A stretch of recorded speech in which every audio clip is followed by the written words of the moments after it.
Well, good afternoon, everybody, and welcome to day two of this GRAPPA workshop, which has been kindly sponsored by Novartis APME and in collaboration with the Saudi Society of Rheumatology. For those of you who were not here yesterday in day one, my name is Elena Martha Ortega. I'm a rheumatologist based in Leeds, and it is my pleasure, together with my colleague Philip Helliwell, to welcome to this workshop. And I'm handing over now to Professor Helliwell. Thank you, Helena, and welcome back, everybody. So today is going to consist of workshops followed by a plenary session. You'll be streamed into either dermatology or rheumatology workshop according to your profession. So in the rheumatology workshop, there'll be 4 workshops, starting with Treat to Target, led by Laura Coates. The second workshop will be Axial Disease Assessment and Treatment by my co-chair, Elena Martha Ortega. The third workshop will be on Enthesitis Assessment and Treatment, led by Dennis McGonigal, who you heard yesterday.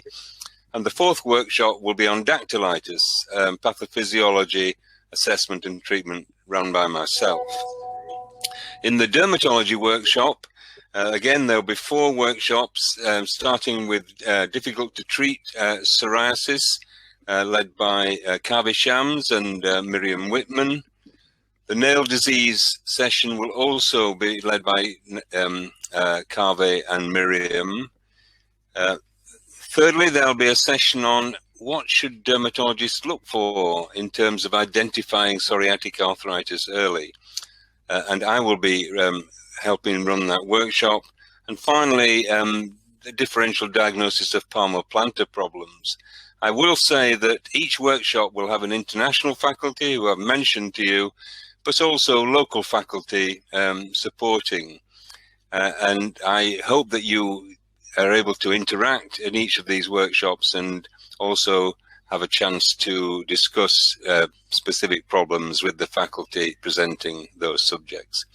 And at the end of the workshops, we'll all come together and have a plenary discussion on any subject you wish to ask us before finally closing the session. So I hope you enjoy the meeting, and we'll talk to you all again later.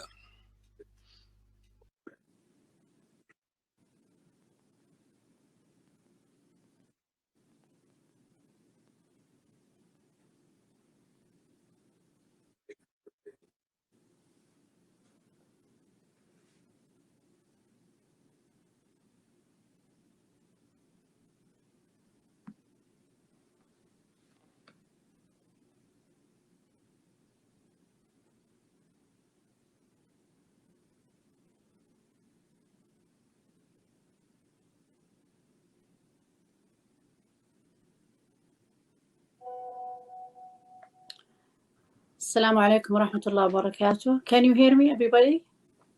Great. Assalamu alaikum, everybody.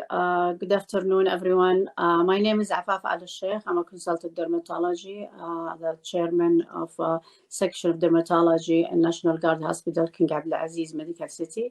At the beginning, I would like to thank Novartis in cooperation with GRAPPA Society, inviting me to share this wonderful event. The purpose of this event is to share and exchange the scientific expertise with psoriasis and psoriatic arthritis. Today's event is actually a continuation of yesterday, a wonderful and amazing event that we presented with amazing the dermatologists and rheumatologists. I'm going to share 2 workshops. The first one is going to be how to treat psoriasis. The second one will be assessing and treating nail disease. At the beginning, I encourage the audience to write their question and their thoughts in the chat box.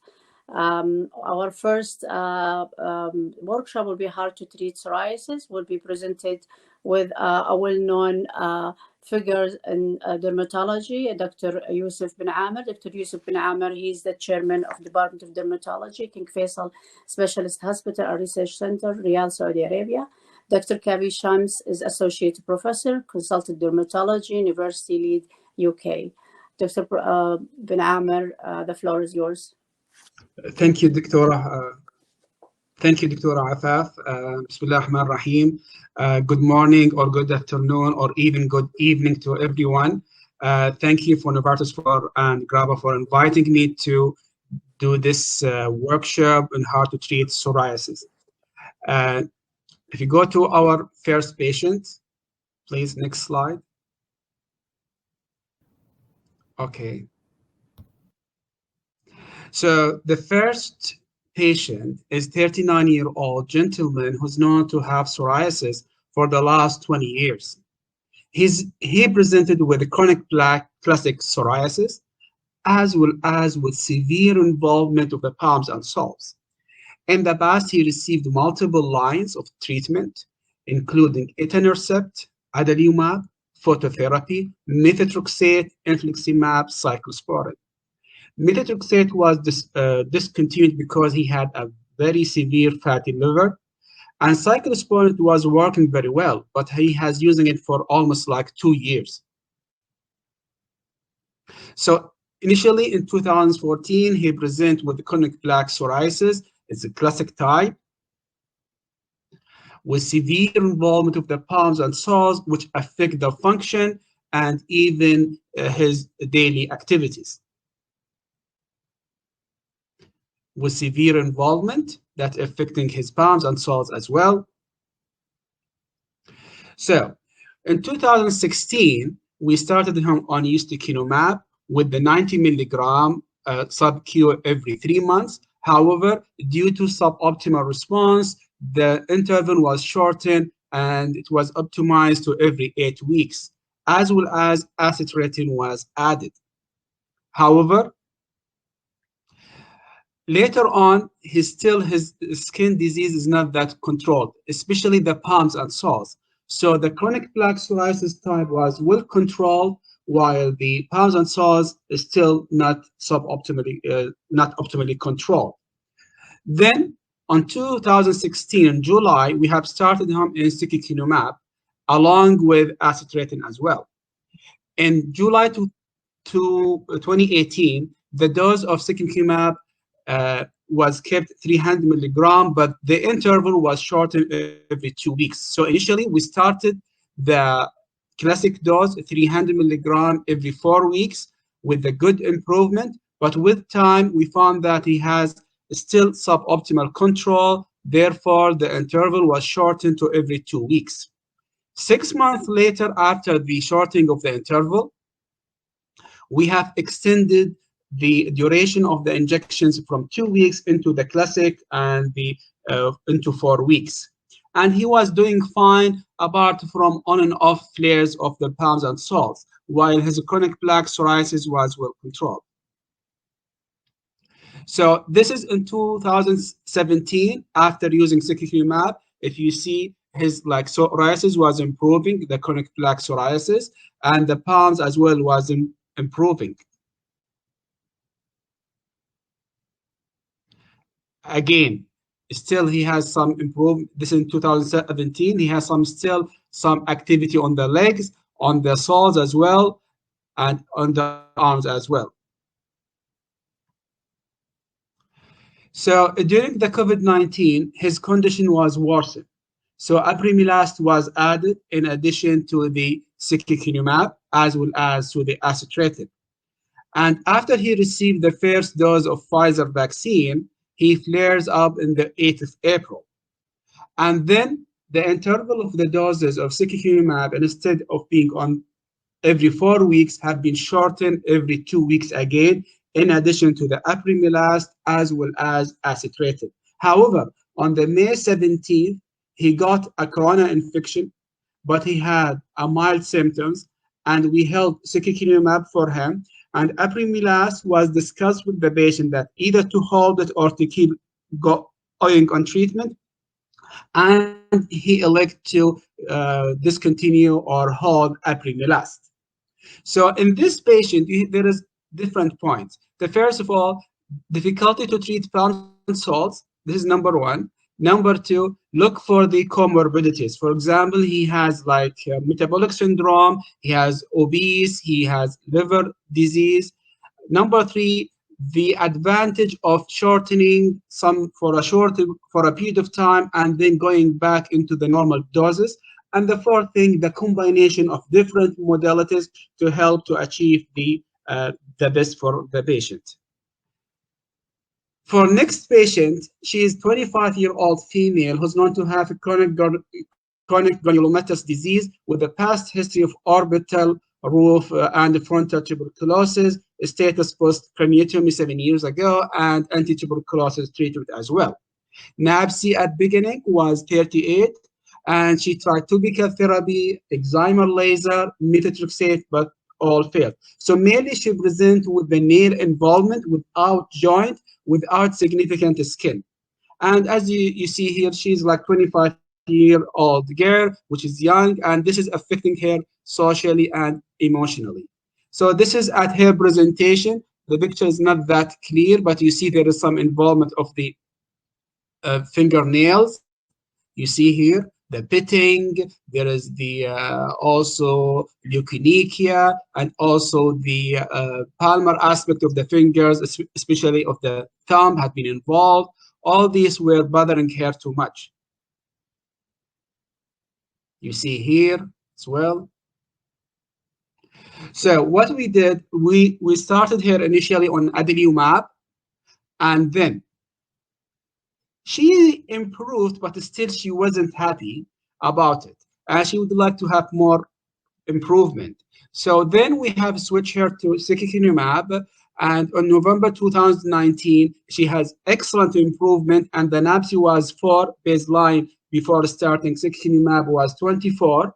And on early 2021, she has mild flare on the scalp, which was controlled by adding topical treatment, while she's on the usual regimen of Psychokinema. So from this case, you know that nail psoriasis is difficult to treat. Sometimes we have suboptimal control, and we need to augment our treatment with either topical or sometimes with systemic for a short period of time. Thank you.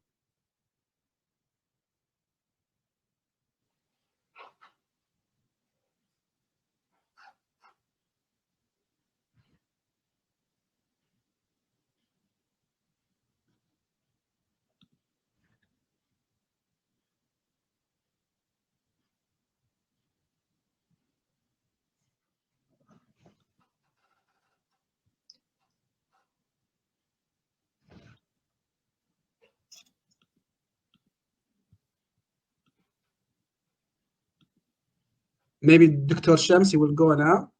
Yes, I'm having some IT issues at the moment where I just get the starter screen taking up my entire screen, and I am sadly unable to see much else. There we go. Thank you. So sorry about the delay, and thank you very much for having me here today. It is a pleasure to be joining you for this workshop. So I'm hoping to share with you one, or if time permitting, 2 cases today that illustrate some of the difficulties we as clinicians face when faced with difficult and challenging psoriasis cases when it comes to choosing the right treatment. Part of the problem for us as clinicians is that patients' needs are often very complex and numerous, as this study from 2011 illustrates. So patients are driven by a variety of needs that not only relate to the characteristics of the skin disease, but also relates to their opinions and views on the therapy as a whole. And you can see that a strikingly 98% of patients wanted to have confidence in therapy, so to the same extent that they wanted to be healed of all skin defects. So the actual drug choice does matter, or does appear to matter, to our patients. Furthermore, we have a raft of therapeutic options available to us in the clinic. There are many drugs from which we can choose, and I would encourage you to have a look at this decision aid from the British Association of Dermatology recent guidelines published just at the beginning of the COVID pandemic. And this gives a visual representation of what is achievable with various classes of drugs. So with some of the older generation biologics, we can achieve a PASI 90 response, so 90% reduction in PASI, in sort of up to about half of the patients on this drug. But with the IL-17 blockers and the P19 IL-23 blockers, we can achieve a similar degree of clearance in a much larger proportion of individuals, so 3/4 of patients. But the difficulty, of course, is what do we do in those rare cases where the even excellent therapeutic option isn't having the desired effect. Lastly, also, and this is a tremendous problem globally, as outlined by a relatively recent WHO report, there are enormous delays in patients coming to see us, with many having psoriasis for 1, 2, or even more decades before they come to us. And there is, of course, a buildup of impairments over that time. And there's this concept of cumulative life course impairment in psoriasis. That is, the longer you have the disease, the longer there is for your life to take a more detrimental and adverse course because of the skin disease. And that's what we want to avoid. So ideally, better control at an earlier stage. So my first patient is a 33-year-old unemployed gentleman who has had psoriasis for 9 years. But despite this duration, the condition was still not controlled, with an extremely high PASI of 30.3, DLQI score as high as can be, and a PES score of 4 out of 5. And we use the PES score as a screening tool in our clinics, with scores of 3 or more leading to, more often than not, to a referral to our rheumatology colleagues, or at least a joint review. As many of our patients are, this gentleman was also overweight, with a high waist circumference and the BMI of 36.7. And this is what the situation was like. So that is, I'm sure you will agree, a tremendous amount of psoriasis to have for somebody who has been under the care of dermatologists for nine years. So thick erythematous plaques covering a large surface area. And the situation of his palms and soles is really quite difficult. So one of the challenges we have in the UK, and that is shared with many of our colleagues internationally, is that cutoffs for the use of biologics is dictated by scoring systems, including the PASI score, and you score relatively little for palmoplantar involvement. So of course we use our hands to write with, we walk on our feet, but as a percentage, involvement, you don't score any higher if it's a high impact site. And this is the difficulty, aside from the palms and soles simply not responding as well in general to biologics and other treatments as other skin sites would. And this is the appearance of his upper limbs and his nails. So he has a traumatic loss of two fingernails on his left-hand side, as you can see, but quite a great deal of involvement affecting the nail folds and also the nail bed. Extremely difficult to treat, I find, and responses can vary hugely, and the impact on the patient can, of course, be profound. So he had previously, before these images were taken, been on acitretin, which had stopped working after just over 2 years. Cyclosporin, which we don't tend to use for longer than 6 months to 12 months because of renal issues. Methotrexate he fared a bit better with for a 58-month period, but developed liver fibrosis found on biopsy. In the UK, once we have failed either of cyclosporin, methotrexate, and phototherapy and achieve a PASI of 10 and a DLQI of 10, we can then move to a biologic, and I appreciate that will vary depending on where your practice is. But in 2016, we were able to move on to adalimumab, and you can see that we overlapped it with methotrexate, which we often do, but must say do less now with higher efficacy biologics.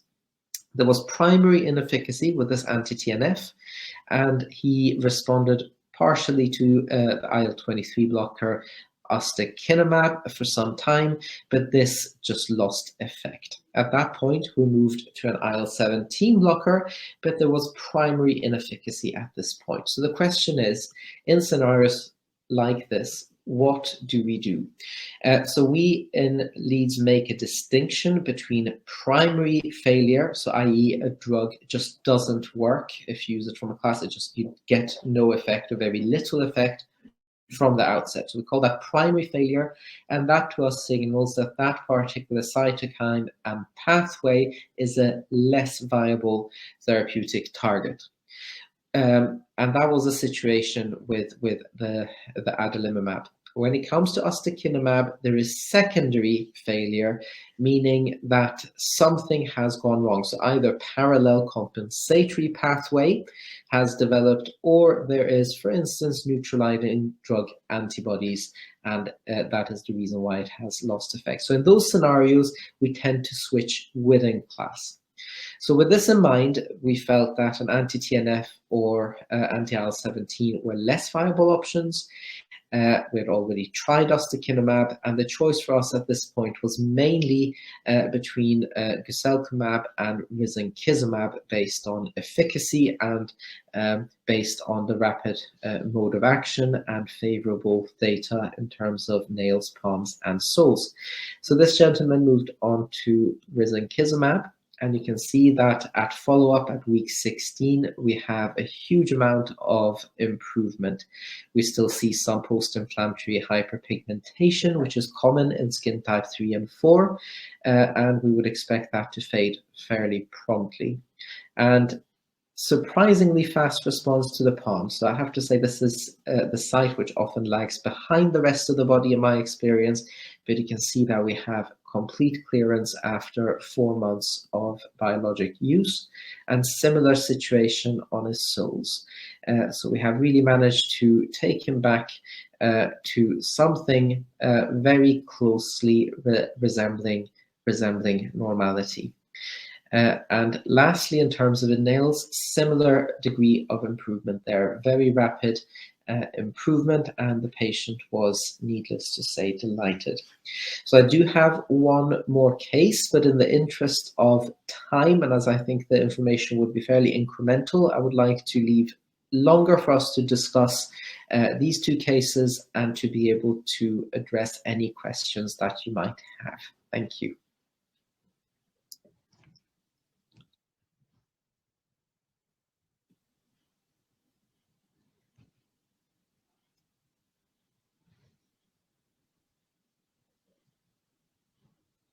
Dr. Benamer.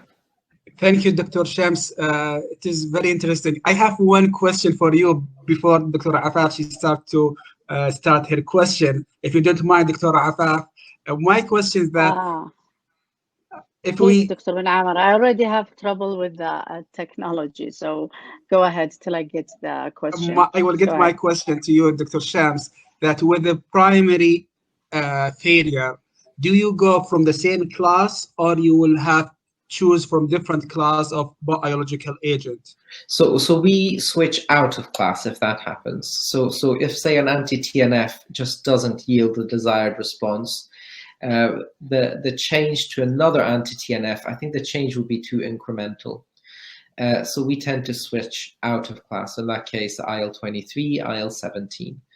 And we use that principle for most of our switches. But if you get secondary failure, so after 2 or 3 years you lose an effect to, say, an IL-17, then we switch within the same class.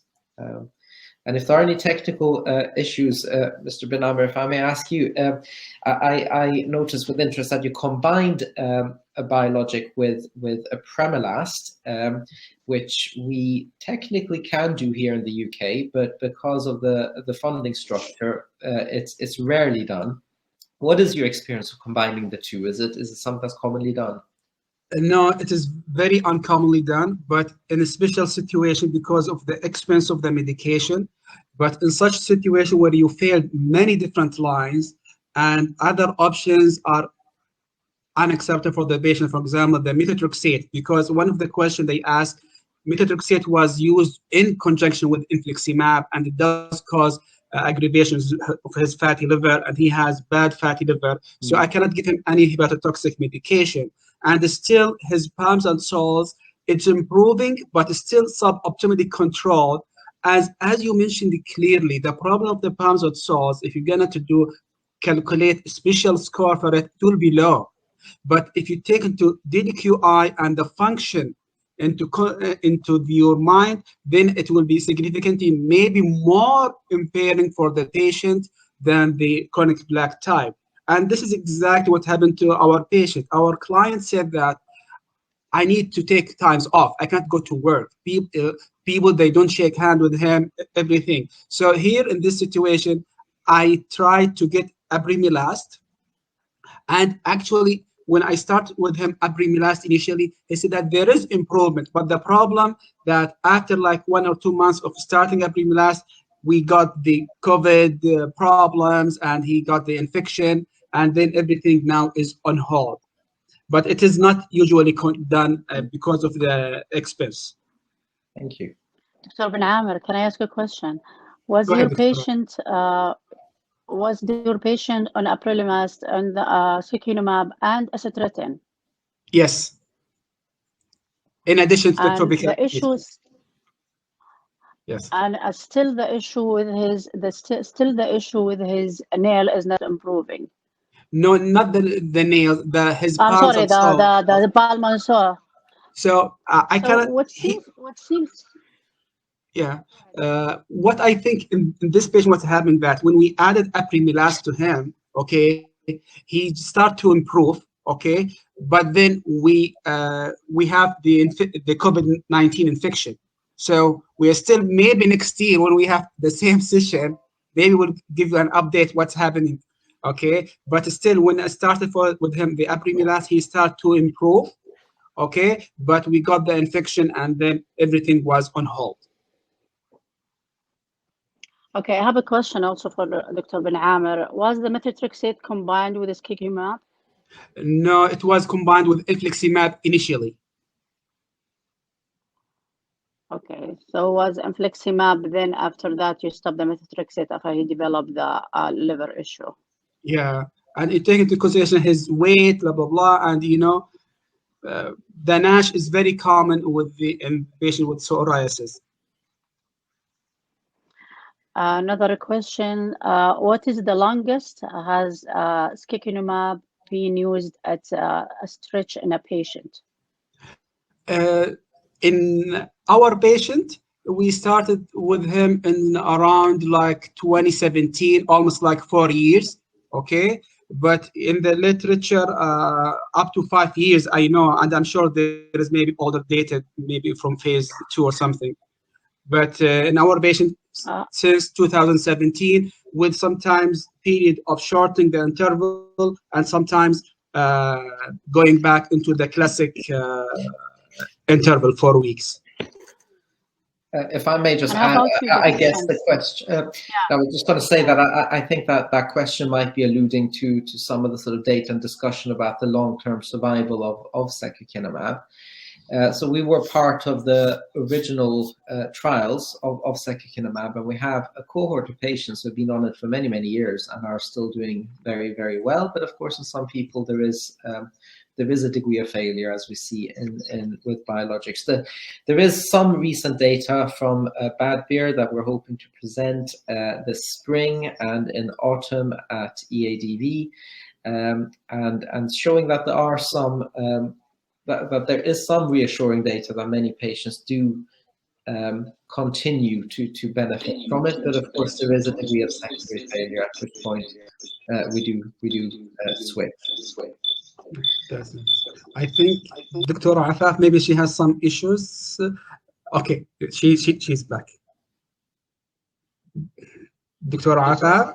Okay, so the next question. Which drug do you prefer to combine with Psychokinema in psoriatic arthritis patients? Maybe this is a question for you, Dr. Shams, the combination with Psychokinema. Yeah, so I think that's a slightly tricky one, I think. So opinions differ a little. So here in Leeds, we do, myself, Dr. Laws, Dr. Savage were on one side of the corridor, and Dr. Martz Ortega and team are on the other side. So we work together quite a lot. And I think our rheumatology colleagues are quite keen to add a methotrexate. I would say that's probably the most common one. My take on it is that if it works, that's fantastic. But some of the benefits of biologics is that you can get a relatively clean response, infrequent administration, and follow-up frequency can be expanded. As we found during the COVID pandemic, we see our biologic patients are stable yearly. So as soon as we add in a second systemic to a biologic, you miss out on some of the benefits of a biologic. This whole life returning to normal, the idea of being followed up so frequently disappears. So often I have to say I try to seek a solution which means we can get good control with one agent rather than multiple agents if it's possible. But of course, in some scenarios, we simply just need to combine more than one compound. Yeah, I agree with you, Dr. Shams. Even like it depends on the presentation. For example, if you have, for example, palms and soles, maybe do topical puva, or for example, acetretin. If you have the joint, mainly methotrexate.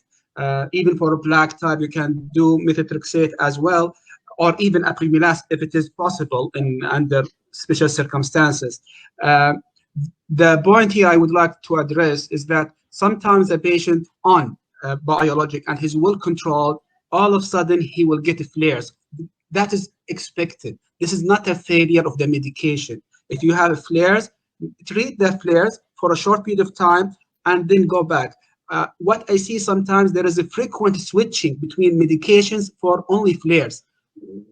Any comment about this, Dr. Shams? Yeah, no, I completely agree. I think, and telling apart what is a flare and what is a genuine failure can be very, very difficult. But of course, it is important not to just have a knee-jerk reaction as soon as you see a plaque and switch them. Tempting as it might be, that's not a good way of managing a patient and their expectations. From a practical point of view, it can be, I find, very difficult to convince somebody who has been PASI 0 for a long time to start using creams again, because for them it's a very backward step. But instead, I think we need to educate our patients more when we start the biologic that you will get flares, you will get plaques, because they will. Even with a PASI 100 response, it's almost unheard of not to have any flares at all. And if you prepare them for that eventuality, the whole episode becomes less stressful for them, I think. But I agree, it's important not to just automatically reach for a prescription pad and changing the biologic the first opportunity you get. Okay, that's interesting. So another question is that, Dr. Afaf, are you back with us? Or still there is some audio problems? Maybe she is. Okay, which of the medication is the choice for secondary failure with the Psychokinema? I mean, I think, as I mentioned before, generally we tend to switch within class if that is the case, suggesting that the IL-17 pathway is a viable pathway to block. And I think when it comes to the IL-17s, we're in a very good position because many of them have very high efficacy, as we see from the phase 3 data. So they have. I have a question. Yes. I'm sorry. Go ahead. I just want to make sure that you can hear me because there is another question. I'm disconnected on and off, so I don't know where did you reach. Sorry about that. Just to finish saying that I think both ixekizumab and brodalumab would be good choices in that scenario, and vice versa. We have another question, if you don't mind. Which is the drug of choice patient with secondary failure with Psychokinema? We mentioned that we just answered that it is ixekizumab or other types. Okay, maybe the next question, Doctora, you will, I think, is there any questions? You already addressed this one, right? Yes. Sorry. Dr. Ben Amr, the patient that with a only nail involvement, she doesn't have any joint involvement, she doesn't have any other issues going on. How common you see that in a patient, just nail without joint involvement? And how many of these patients will go untreated with biologics and got exposed to biologics? Okay, here is two questions. Okay, the first question is how common to see isolated nail involvement without other skin? It's uncommon. Okay, uncommon to have it like very florid, very classic. But if you pay attention, you will find a little bit of pitting. But for florid psoriatic nail involvement alone, isolate is uncommon. This is number one. How common to see joint with the nail involvement only without any skin? Still, like I remember, like maybe 2 patients they have nail involvement and joint only without any skin. But I can't give you like a figure. It is like this percentage of them they will have joint, and this percentage they will not have any joint involvement. Dr. Kev, do you have any comment in that regard? No, I would just agree. I think it's very rare to have only isolated nail disease, but it does happen, and it's very difficult. There are a lot of potential differential diagnoses, including infection, like inflammous, other conditions we just need to take bear in mind. But yeah, it's quite rare, but extremely challenging, because in many territories in Europe, you have very poor access to drugs if you have only nail involvement, simply because of the low surface area.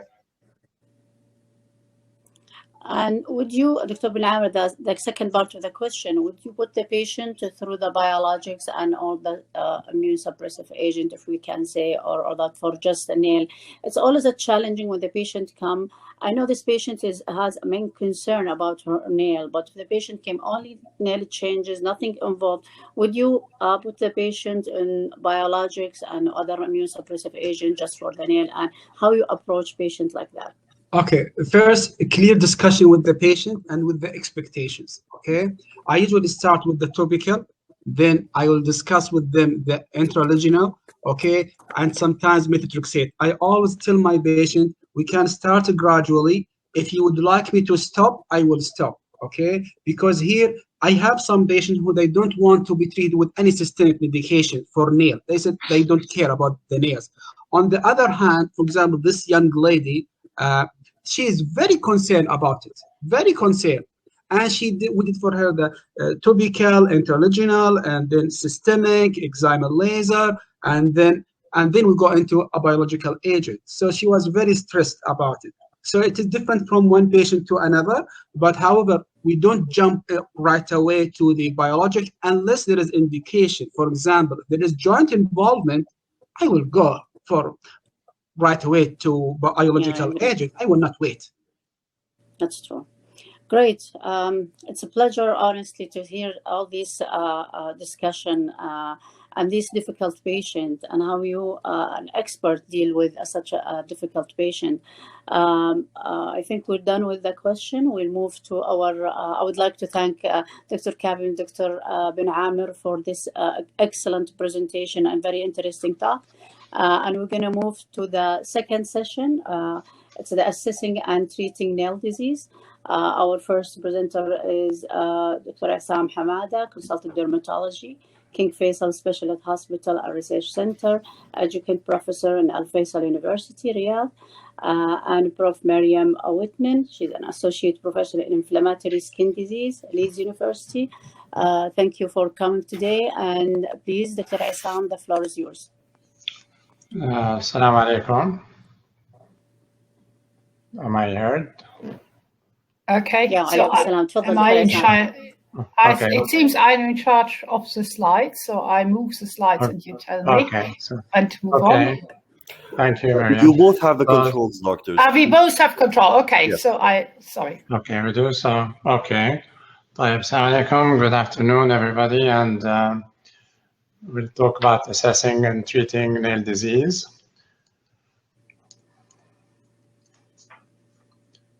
Okay.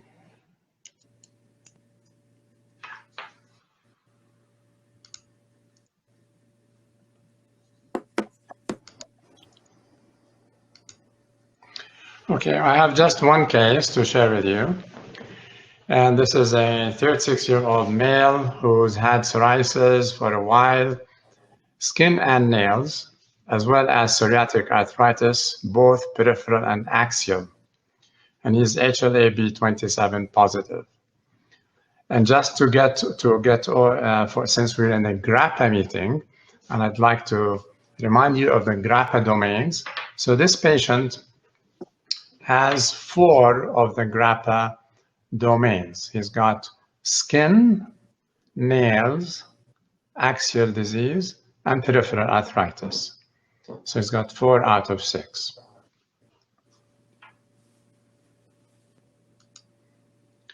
Okay, before he came to us, he was already given etanercept from 2013 to 2015, discontinued because he developed uveitis. Then he was put on adalimumab, 2015 to 2017, again, 2 years. And he had it was discontinued because of aggravation with arthritis. So the second step was they gave him certolizumab, Pegol, 2017, and it was discontinued because of flare of his psoriasis. So quite a difficult patient. He was also given methotrexate, 15 milligrams sub-Q weekly, just for a month. He could not tolerate it because of severe nausea. And as I always say, nausea is not just with oral methotrexate. It's not really the case. People think that if you shift from oral to sub-Q, then you will escape or you mitigate the nausea, and I don't find this to be true. I think it's not true at all. So, and this is an example. So they gave him also tofacitinib in the standard dose, 5 milligrams twice a day, as well as prednisone, 5 milligrams daily, and it was discontinued due to lack of efficacy. So far, he was being treated by a rheumatologist plus a dermatologist before he came to us. So when he came to us, we thought that with all of these, let's find a way to help him. And we gave him Psychokinema in high doses, which means 90 milligrams every 2 months. But again, he did not fare well, and it was discontinued with no efficacy in psoriasis and psoriatic arthritis.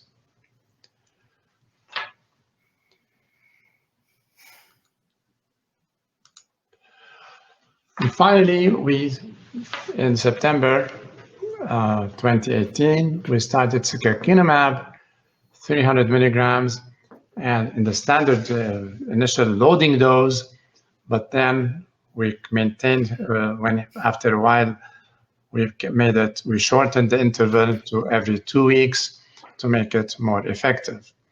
We also added acitretin, 30 milligrams 5 times per week, not daily because he could not tolerate it, and he also has a fatty liver.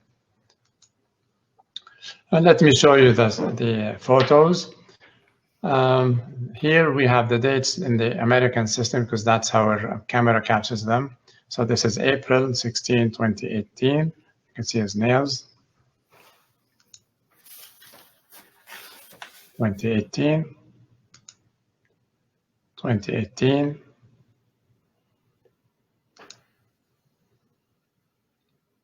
Again. Finally, so you see at the beginning, in the first few months, not much. Now we're getting into business. So this is now February 18, 2019, and we're getting some changes. It took almost 10 months. Again. And then if November 25, 2019, it's not completely clear. Look at this finger here. It's much better, but it's not completely clear.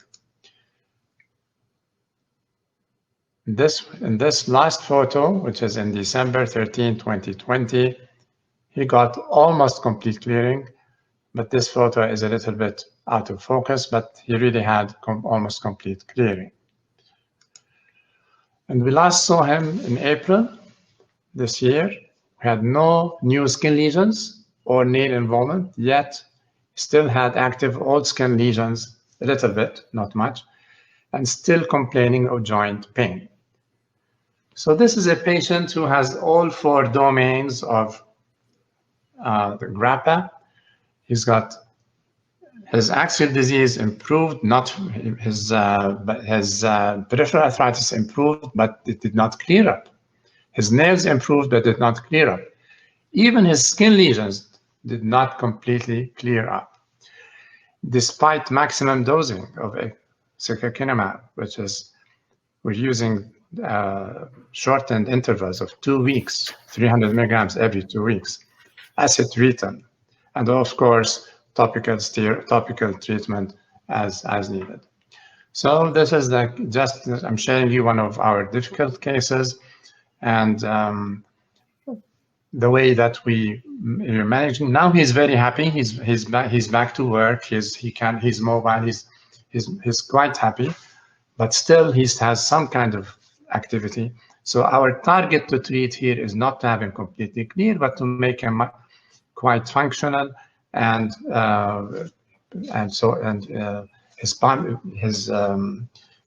his work is not affected like it was before. And this I can start go back, give the time now to Dr. Whitman. Okay, thank you very much. So it's interesting that some people with with severe and very long-standing disease, very established disease, that they're so difficult to treat. And I think one of the discussion points, or one of the things to consider, is that all the treatment we have, most of the treatment we have, reduce symptoms. But what we may not address with some of the treatments we're giving at present is indeed the memory function, so how the skin and the memory cells remember and have built up a memory for the psoriatic reaction. So this is something which probably will come up in the future and may need different approaches. Anyhow, so we with the nails, and nail involvement is a big problem for patients, depending on exactly how it presents, but they feel it's very visible. So a lot of people are very embarrassed about nail involvement. It is often difficult for people to fully function, pick up small items, to hold things, etc. So it's a big concern for patients, really. And this is why, there is also quite a focus on getting the nails better. And Dr. Shams, in the previous talk already mentioned that it can be really difficult. So the other reason we're interested in looking at nails, also in patients with early disease and early in their disease course, is because of the link between nail involvement and psoriatic arthritis. So let's have a look at the prevalence of nail involvement in skin disease only, and in people who also have PSA. So the numbers are given in the next slide. So patients with psoriasis skin disease, between 10 and 55%, so big range. It probably depends on who's looking at the nails and how careful you examine. And people who have psoriatic arthritis have quite a high prevalence of nail involvement. So we do see an association, people who have symptoms of nail involvement, that are a bit more likely to develop joint involvement as well. So there is an association between nail involvement and joint involvement.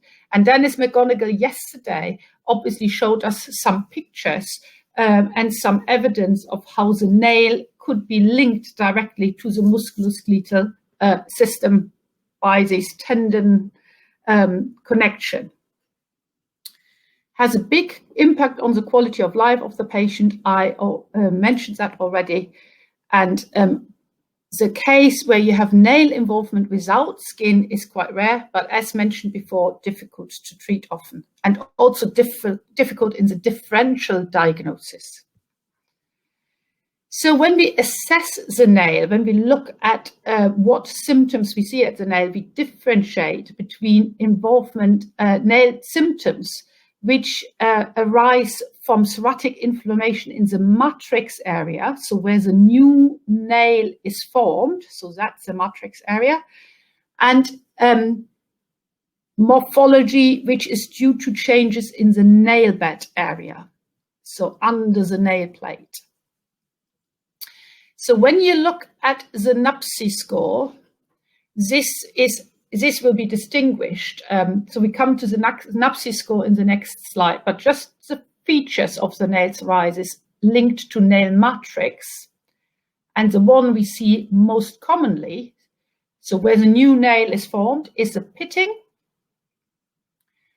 And you will all have seen some pitting there. So it's loss of cells on the surface of the nail plate, the leukonychia due to parakeratosis, and we can also see ridges. Pitting is something we see quite often in psoriasis, really. And then features which are due to changes on psoriatic inflammation in the nail bed area. That's the onycholysis, so separation from the nail plate, of the nail plates from the nail bed, the oil drop, and the scaling underneath the nail plate, also the splinter hemorrhages. So these are examples. So you can see in this slide, for instance, you can see the pitting here, nail matrix change, and you can also see onycholysis, and here you can see the onycholysis, and this is changes in the nail plate. Here a splinter hemorrhage, and that one as well. This is obviously this onycholysis and obviously the scaliness in the nail bed area. So these are prominent changes we see in psoriatic nail changes. And now it comes to the assessment. So the exact assessment of nail involvement is usually something we do in the context of clinical studies. So we don't follow up every patient with a NAPSI score. However, if you obviously want to compare how efficient different treatments are on nail changes, it's good to have a measurement system, an outcome measure. And the outcome measure which is used most commonly is a NAPSI. So most people don't do it for all 10 nails because it's so time consuming, but choose one nail to monitor and to follow up during a treatment. So as mentioned, the NAPSI distinguishes between the matrix features, and it's mentioned here again, pitting, leukonychia, and then these are the main ones we see really, which I've shown before, and the nail bed psoriasis. And here the thing we see most commonly is onycholysis, the splinter hemorrhages, the oil drop phenomenon. And then it distinguishes 4 quadrants of the nail and scores how much involvement of each of these features is seen in each quadrant. So it is quite a bit time consuming. It needs a bit of training to get it right, but it's a useful feature, outcome measure, if you're interested in, how a certain intervention impacts on the nail features.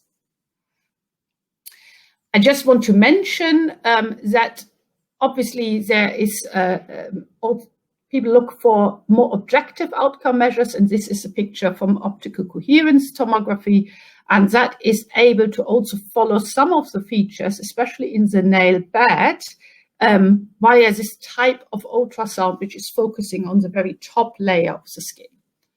So optical coherence tomography is, however, not available in all clinics, but it's an option to get more objective assessment of changes. So for the moment, this is all I wanted to say about the assessment of nails. And I see that we still have time to briefly show the case I've prepared here. And then we can have some discussion about how we assess and at which time point we assess nail involvement and what it means for the psoriatic arthritis risk. So just briefly, we had a 69-year-old patient with a very painful and swollen left distal index. So it's a finger which was swollen, and she also had nail involvement in there. But the swelling and the feature prompted the GP to give antibiotics and topical steroids. The inflammation was very significant, and she also had pus, lesions which showed pus in it. Diprosolic was started at that time point. She had more antibiotics, and she was referred to hospital from the GP because there was an idea that there could be an abscess. Plastic surgeons have seen the patient did an incision, and the swabs which were taken, and they all came back negative. The patient cannot remember how it started. She can't remember a trauma or trigger factor. She has controlled type 2 diabetes, a little bit of smoking, doesn't exercise too much, a bit of overweight. And in the family, there was an uncle who has had PUVA treatment, and we think maybe he had psoriasis, but she couldn't give more detailed information on that. So I didn't bring a picture from that particular case, but what we diagnosed together with Philip Hilleville in the combined dermatology rheumatology clinic is this patient had acrodermatitis halopo. So the inflammation was caused by a psoriatic reaction, and the psoriatic inflammation involved the joint and the nail. All the pustular lesions were sterile, no bacteria involved. And because there was so much pus involved, the GP as well as the plastic surgeons got it wrong. They didn't think of psoriasis because she didn't have lesions elsewhere on the body. It was isolated to this one finger. So we started to treat this patient with acetylene, and she had a partial response to that, but also some side effects. We then switched to methotrexate, actually quite a low dose. We were quite careful because of the previous side effects. Also, liver function test was a bit high. And it actually worked quite well for the patient. The symptoms resolved over time. And we did follow her up for quite a while, and it didn't come back. So we're still wondering what was the trigger for her to get that type of halopo feature. She didn't develop psoriasis elsewhere, as far as I know. And I think we followed her up for almost, we've seen her a year later and almost 2 years later, and she was fine. And I think this is my last slide, and we have some time left for discussion. So with a pustular lesion, for the first choice being acetylene in that halopo patient was because it often, acetylene often works very well on these pustular lesions. And we have seen others who did quite well with acetylene alone. I think in this patient, the inflammatory component was so strong that it wasn't sufficient. So happy to discuss further. What are your comments on nail involvement, and what is your best treatment approach for somebody who has nail involvement, doesn't have yet psoriatic arthritis? Would you treat differently because you think they're higher risk of joint involvement? I would like to also to invite Dr. Shams to be involved with us in this discussion. Dr. Shams, are you around with us? I am, yes. Hello.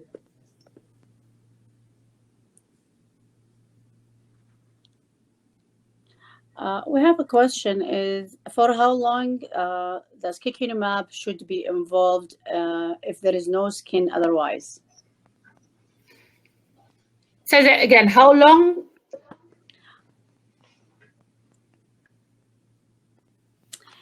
The question is how long Kinematic should be given if there is no skin involvement? You mean after maybe clearing? Just the nail changes, yeah. Yeah, so there are no clear guidelines. This is in general, when to stop a therapy, when to increase intervals, and when to think of, oh, do we have a remission? Has the disease calmed down?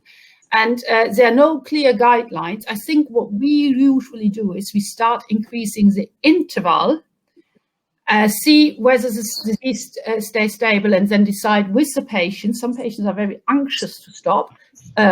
If we discontinue fully. I don't know, Kavi, whether you have other comments on this, how to stop a biologic treatment if the patient is free of symptom. That's the challenge, really, isn't it? Because many patients do ask, so when do we stop it? And I never have a very good answer to that. And I think in publicly funded healthcare systems, that is the anxiety of our funders, that once you get them on any biologic, they will, in theory, continue for the rest of their life, which is a huge financial burden on the state and the healthcare system. It is very difficult. But I agree, Miriam. I think if patient is keen, you would increase the interval and see what happens.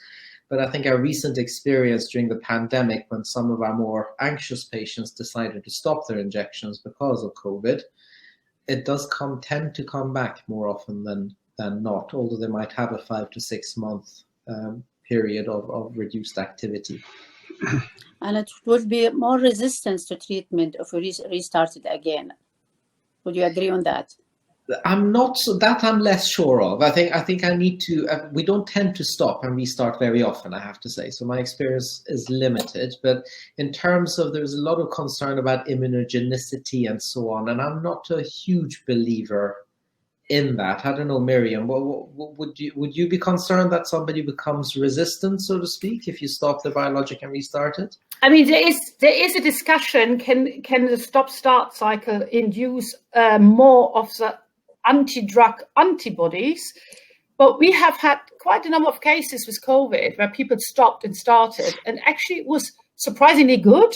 So I don't think that we have. So most people who responded previously responded again. So we need more numbers, more information on this. But yeah, I have changed my mind. I thought in the past, oh, not good to stop it, and now I feel a bit more relaxed. Excellent. And I guess we have large numbers of patients who see our surgical colleagues, where they typically do stop the biologic for a period of time and restart it again. And most of those seem to be completely fine as well. So, but I don't have any data to back that up, I have to say. So I see an interesting question in the chat as well is about topical retinoids. So the UK, we don't have them available anymore. We don't have much of the Tassel. I mean, we can still get it, but it's almost given up to use topical retinoids. I know I worked in Germany and we still use them more in Germany. I think they do have a place and they do work. The problem is some people overuse them, get side effects like irritation. And the other thing is if there is very florid inflammatory response, so like the pictures I've shown, which were quite bad halopo, I think it's not strong enough. It won't touch it enough. But if it's a bit more of a milder version, and you may see some pustular lesions, etc. I think it's a valid approach, but we lose experience with it because we can't use it so much in the UK. So I've not treated anybody with Tazarotene for quite a while now. I don't know your experience. Do you use it? I was going to say I use quite a bit of steroid and calcipotriol, especially for nail matrix heavy disease alongside systemics. I think on their own they probably would not be enough, but as a add-on, I find it actually does help. So the question: do you prefer biologics over any other treatment for acute dermatitis halipo? Well, as Dr. Shams has mentioned before, it's difficult for us to start. If you don't have skin involvement, if you don't have the body surface involvement, we can't use a biologic here immediately. So that case we had was only the finger, and we were not able to start it. And we had at that time 2 cases. So why sometimes the same cases come in the same time period? We had 2 cases of one finger only. And in both cases, we used acetylene and methotrexate, and it was sufficient in these 2 cases, luckily. But we don't have the option to start with a biologic. Both 17 inhibitors and TNF inhibitors have been described to be successful in this situation in Halopo. And there are no big case series to compare them, so we can't really say this one is better than the other one. I don't know, Kami, about your experience. Do you have any inputs in that regard? Regarding Halopo, or just starting biologics. Well, I think I would. Fortunately, we're not as restricted as you guys in Leeds or in the UK so far. So that's why I asked you. So we are. We don't. For the pustular variants, I do start acetylene, not because it's cheaper, because it works very well in most of the cases, and there's no need for biologic. However, after a few months, if it doesn't work on its own, I would go to the biologic. And I think nails are important, and even if it's a single nail, I think look at. I don't see why nails are looked at as second-class organs or whatever they are. They're very important. Look at the market for the cosmetics. How much is spent on nails? So if you have, it's not just that people want to have nails that don't look bad. They want them to look very good. They want to make them look better. So I think we're not doing our patients a favor if we tell them you have nail disease and you're not eligible for treatment because you do not fulfill the surface area or whatever. And so far, as I said, I'm using even for a single digit biologic. Yes, I'm doing that, and I think I'm doing the patients a great favor because they cannot stand it. They keep on looking at it. And even if it's a single nail. So yes, Dr. Afaf, answering your question, I do go for a biologic if nothing else works. And I don't try methotrexate because you need high doses like 25 and it's not doable. Acetylene, yes, I do try. But failure of acetylene, I would go directly, do not pass go to the biologic for nail disease. How about abrilimast?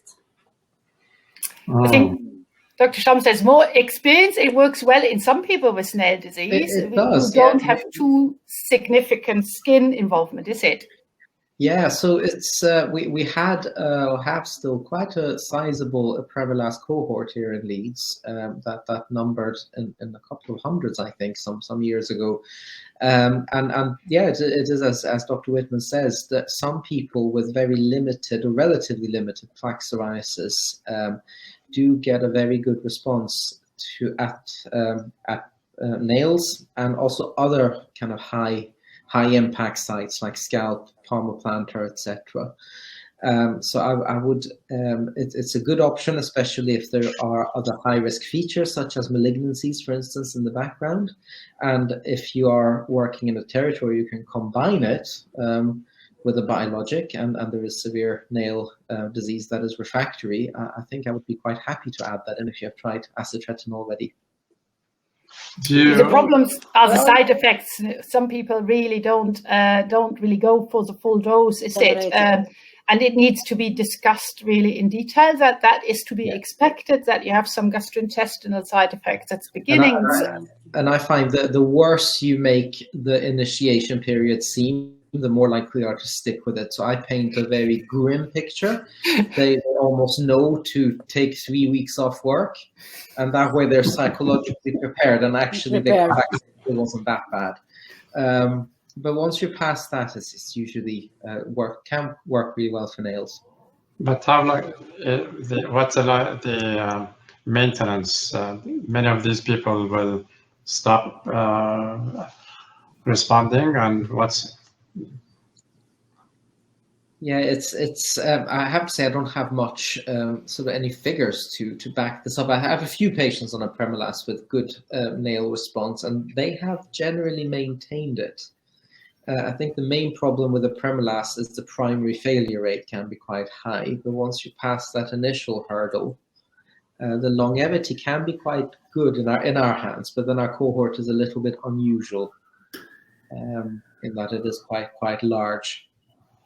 Excellent. Can we take the last question? Is can we combine skikinumab with acitretin or narrowband UVB? Any data to share? Yeah, you could combine. The question is it necessary? So so the UV for the nails is normally not. I mean, we don't consider UV for nail disease. Because it's really difficult to reach the area where you have your psoriatic inflammation. So Psychokinema plus apremilast, there wouldn't be a contraindication, but you would think that Psychokinema is so much stronger in the anti-psoriatic action that the question is, do you really need the apremilast? And just one more note on combining biologics and other agents generally. I think I've said before in the previous workshop that I think you lose some of the benefits of certain drugs by combining things. So say if somebody has infrequent monitoring, some frequent, you lose the benefits of infrequent monitoring. The other thing to bear in mind is that much of the registry data, much of the long-term sort of phase 4 studies are based on single agents in a low-risk population. And I think once you're dealing with the real-world patients and layer on immunosuppressant upon immunosuppressant, there is just that other facet to bear in mind. For instance, anti-TNFs in registries, very low risk of malignancy, but that doesn't take into account those who have had pre-malignant lesions or what we have combined two biologics or maybe sometimes even more biologics. So it's just something to bear in mind. Excellent.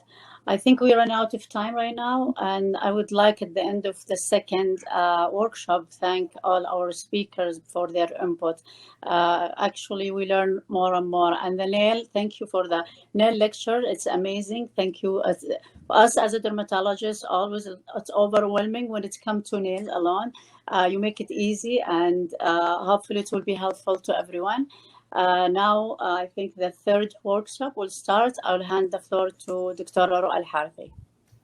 Thank you. Goodbye. Thank you. Welcome. Bye.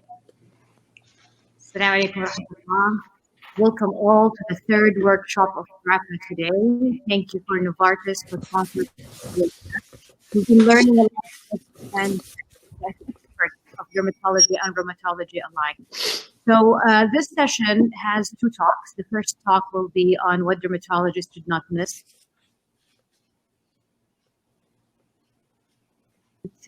Two speakers for this talk. The first one is Dr. Afnan Hassanin, who is consultant dermatologist and dermatology head section at King Faisal Hospital in Jeddah.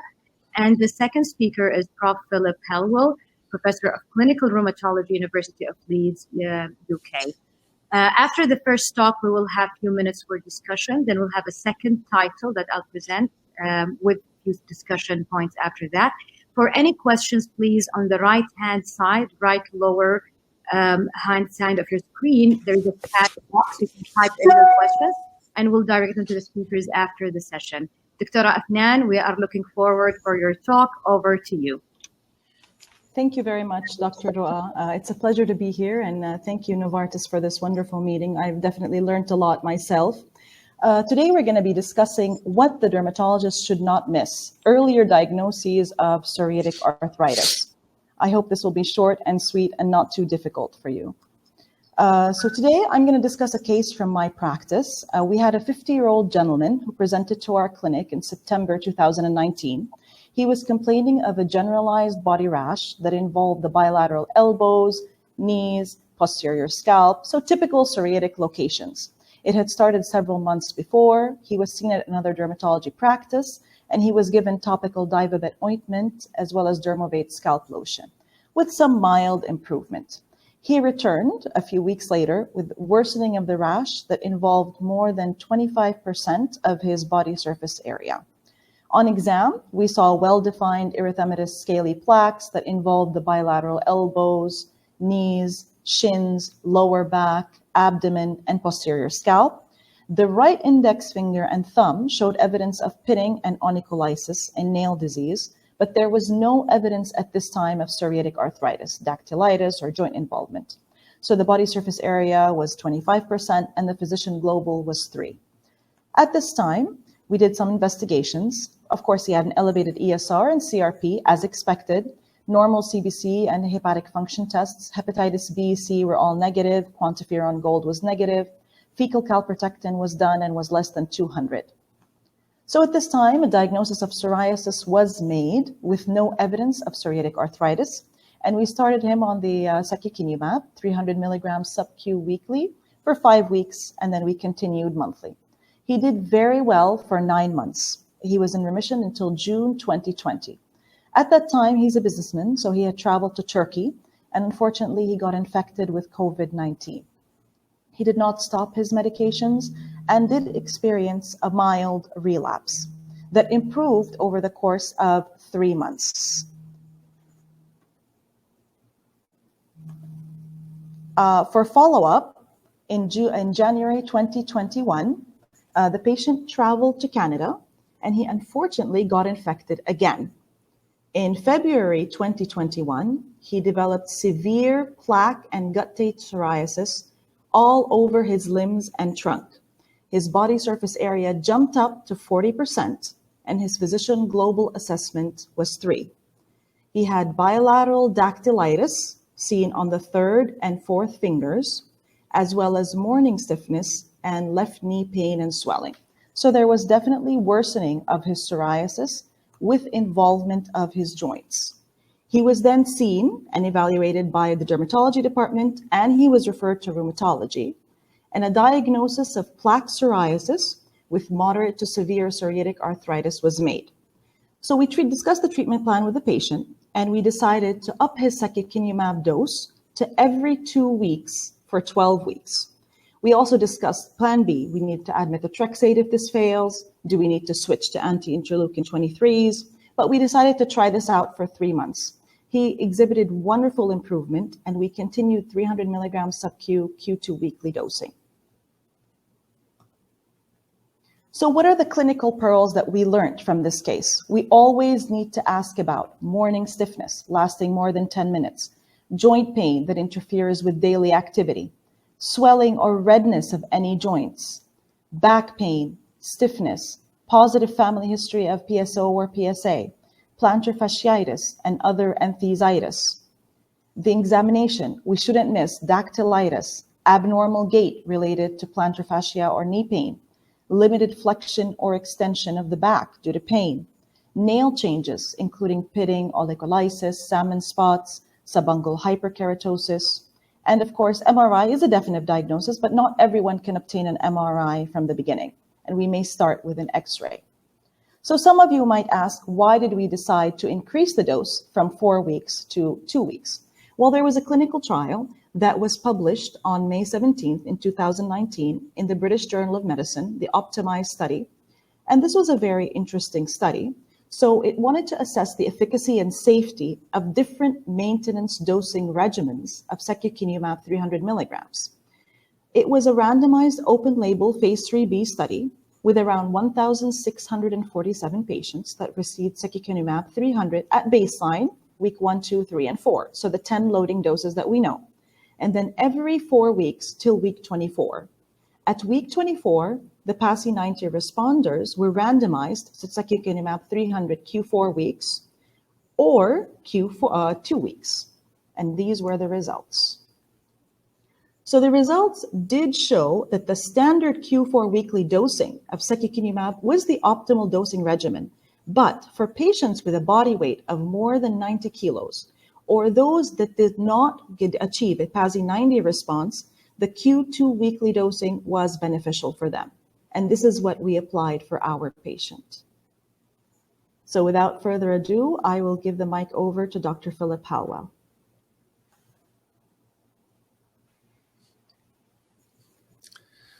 Thank you very much.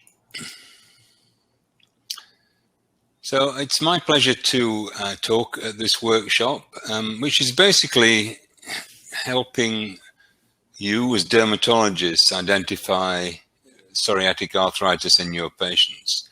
And don't forget, about a third of your patients with psoriasis will develop psoriatic arthritis. And we've shown in previous studies that at any one time, about half the patients who've already got psoriatic arthritis don't know it. They've never been diagnosed. They've got joint problems, and they've seen their doctor, have seen their dermatologist, but they've never had the diagnosis. So this workshop really is to help you spot those people if you can. And with the previous presentation has shown some of the clues that you should be thinking about and looking for. And I think it is difficult because you're all busy dermatologists. You're concentrating on the skin, obviously. The patient knows you're a skin doctor. They don't tell you about their joint symptoms. So it's difficult to cover all these domains in one brief consultation. But there are some shortcuts which I'll talk to you about. So I'm going to talk briefly, and I say briefly because I want to leave time for discussion about these headings here. I've no disclosures. And essentially, this picture is making the point I've just made, that a patient comes into my waiting room, I look at the knees. A patient comes into your waiting room, you're looking at the skin. And what we should be doing, of course, is looking at the patient as a whole and looking at the skin and the joints, knowing that there's a strong association. As I've said, about a third of patients with psoriasis will develop psoriatic arthritis, and it's mostly within the first 10 years of disease. And from my point of view as a rheumatologist, if a patient comes into my clinic with a swollen finger and they've got psoriasis, I'm home and dry. It's one of the best biomarkers we have in rheumatology. It's better than rheumatoid factor for association with rheumatoid arthritis. So it's a great sign to look for. We know, and we're very poor at looking at the rest of the skin, but I do tell my colleagues to look for hidden psoriasis all the time. And psoriatic arthritis may not present as you've just heard in that case, but may start with just one joint, and the symptoms may come and go, so the patient may not be too bothered by it, and they won't tell you about it. But this is the first sign of psoriatic arthritis. And obvious clinical features, which you can spot within seconds, I'll come back to this, are enthesitis, particularly at the heel, and dactylitis, because they're such obvious signs. And we know that delaying diagnosis, we've heard this several times over the last 2 days, leads to a worse outcome, particularly in terms of joint damage and function. So it's important to make that early diagnosis. And we do know that people who have got psoriasis, who develop psoriatic arthritis, do go through a period of prodromal symptoms, non-specific aching in their joints and muscles. So this is something we should be aware of. Of course, joint pain and aching generally are very common anyway, so it's very hard to pick out one from the other. And a dermatologist in Italy, Paolo Gisondi, did this study many years ago where he performed ultrasound scans on people with psoriasis who didn't have any musculoskeletal symptoms and found that they had significant amount of changes in their tendons and entheses in their lower limbs compared with a control skin population. So this is pre-disease, possibly, musculoskeletal disease that's developing but has not yet happened. But it's difficult to use that as a screening test because we know that ultrasound abnormalities are common in the normal population, particularly those who have a manual job or do a lot of sport. And ultrasound abnormalities increase with age and with obesity. So finding those abnormalities doesn't necessarily mean people are going to develop psoriatic arthritis. And what we really need are longitudinal studies, but we haven't got such studies as yet.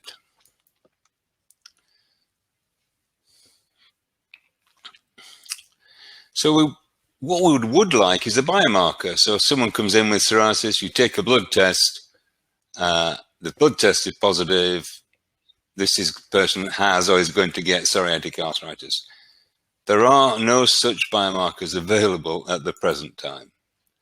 There have been lots studied, osteoprotein, IL-2R receptor, osteocalcin, cross-lapse, osteoclast precursors, and indeed the ordinary CRP, and probably one that isn't listed here that shows more promise is CXCL10, chemokine in the skin.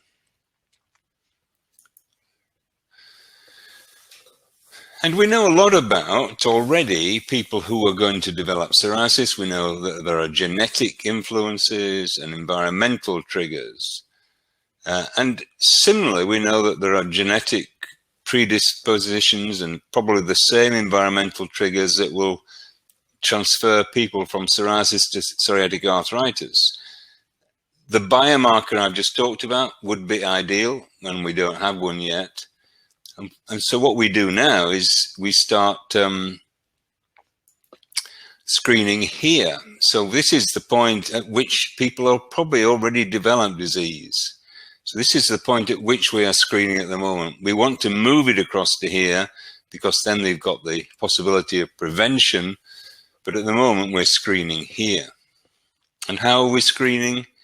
Well, we're using screening tools, and I've listed 5 of them here. There are probably at least 10 available.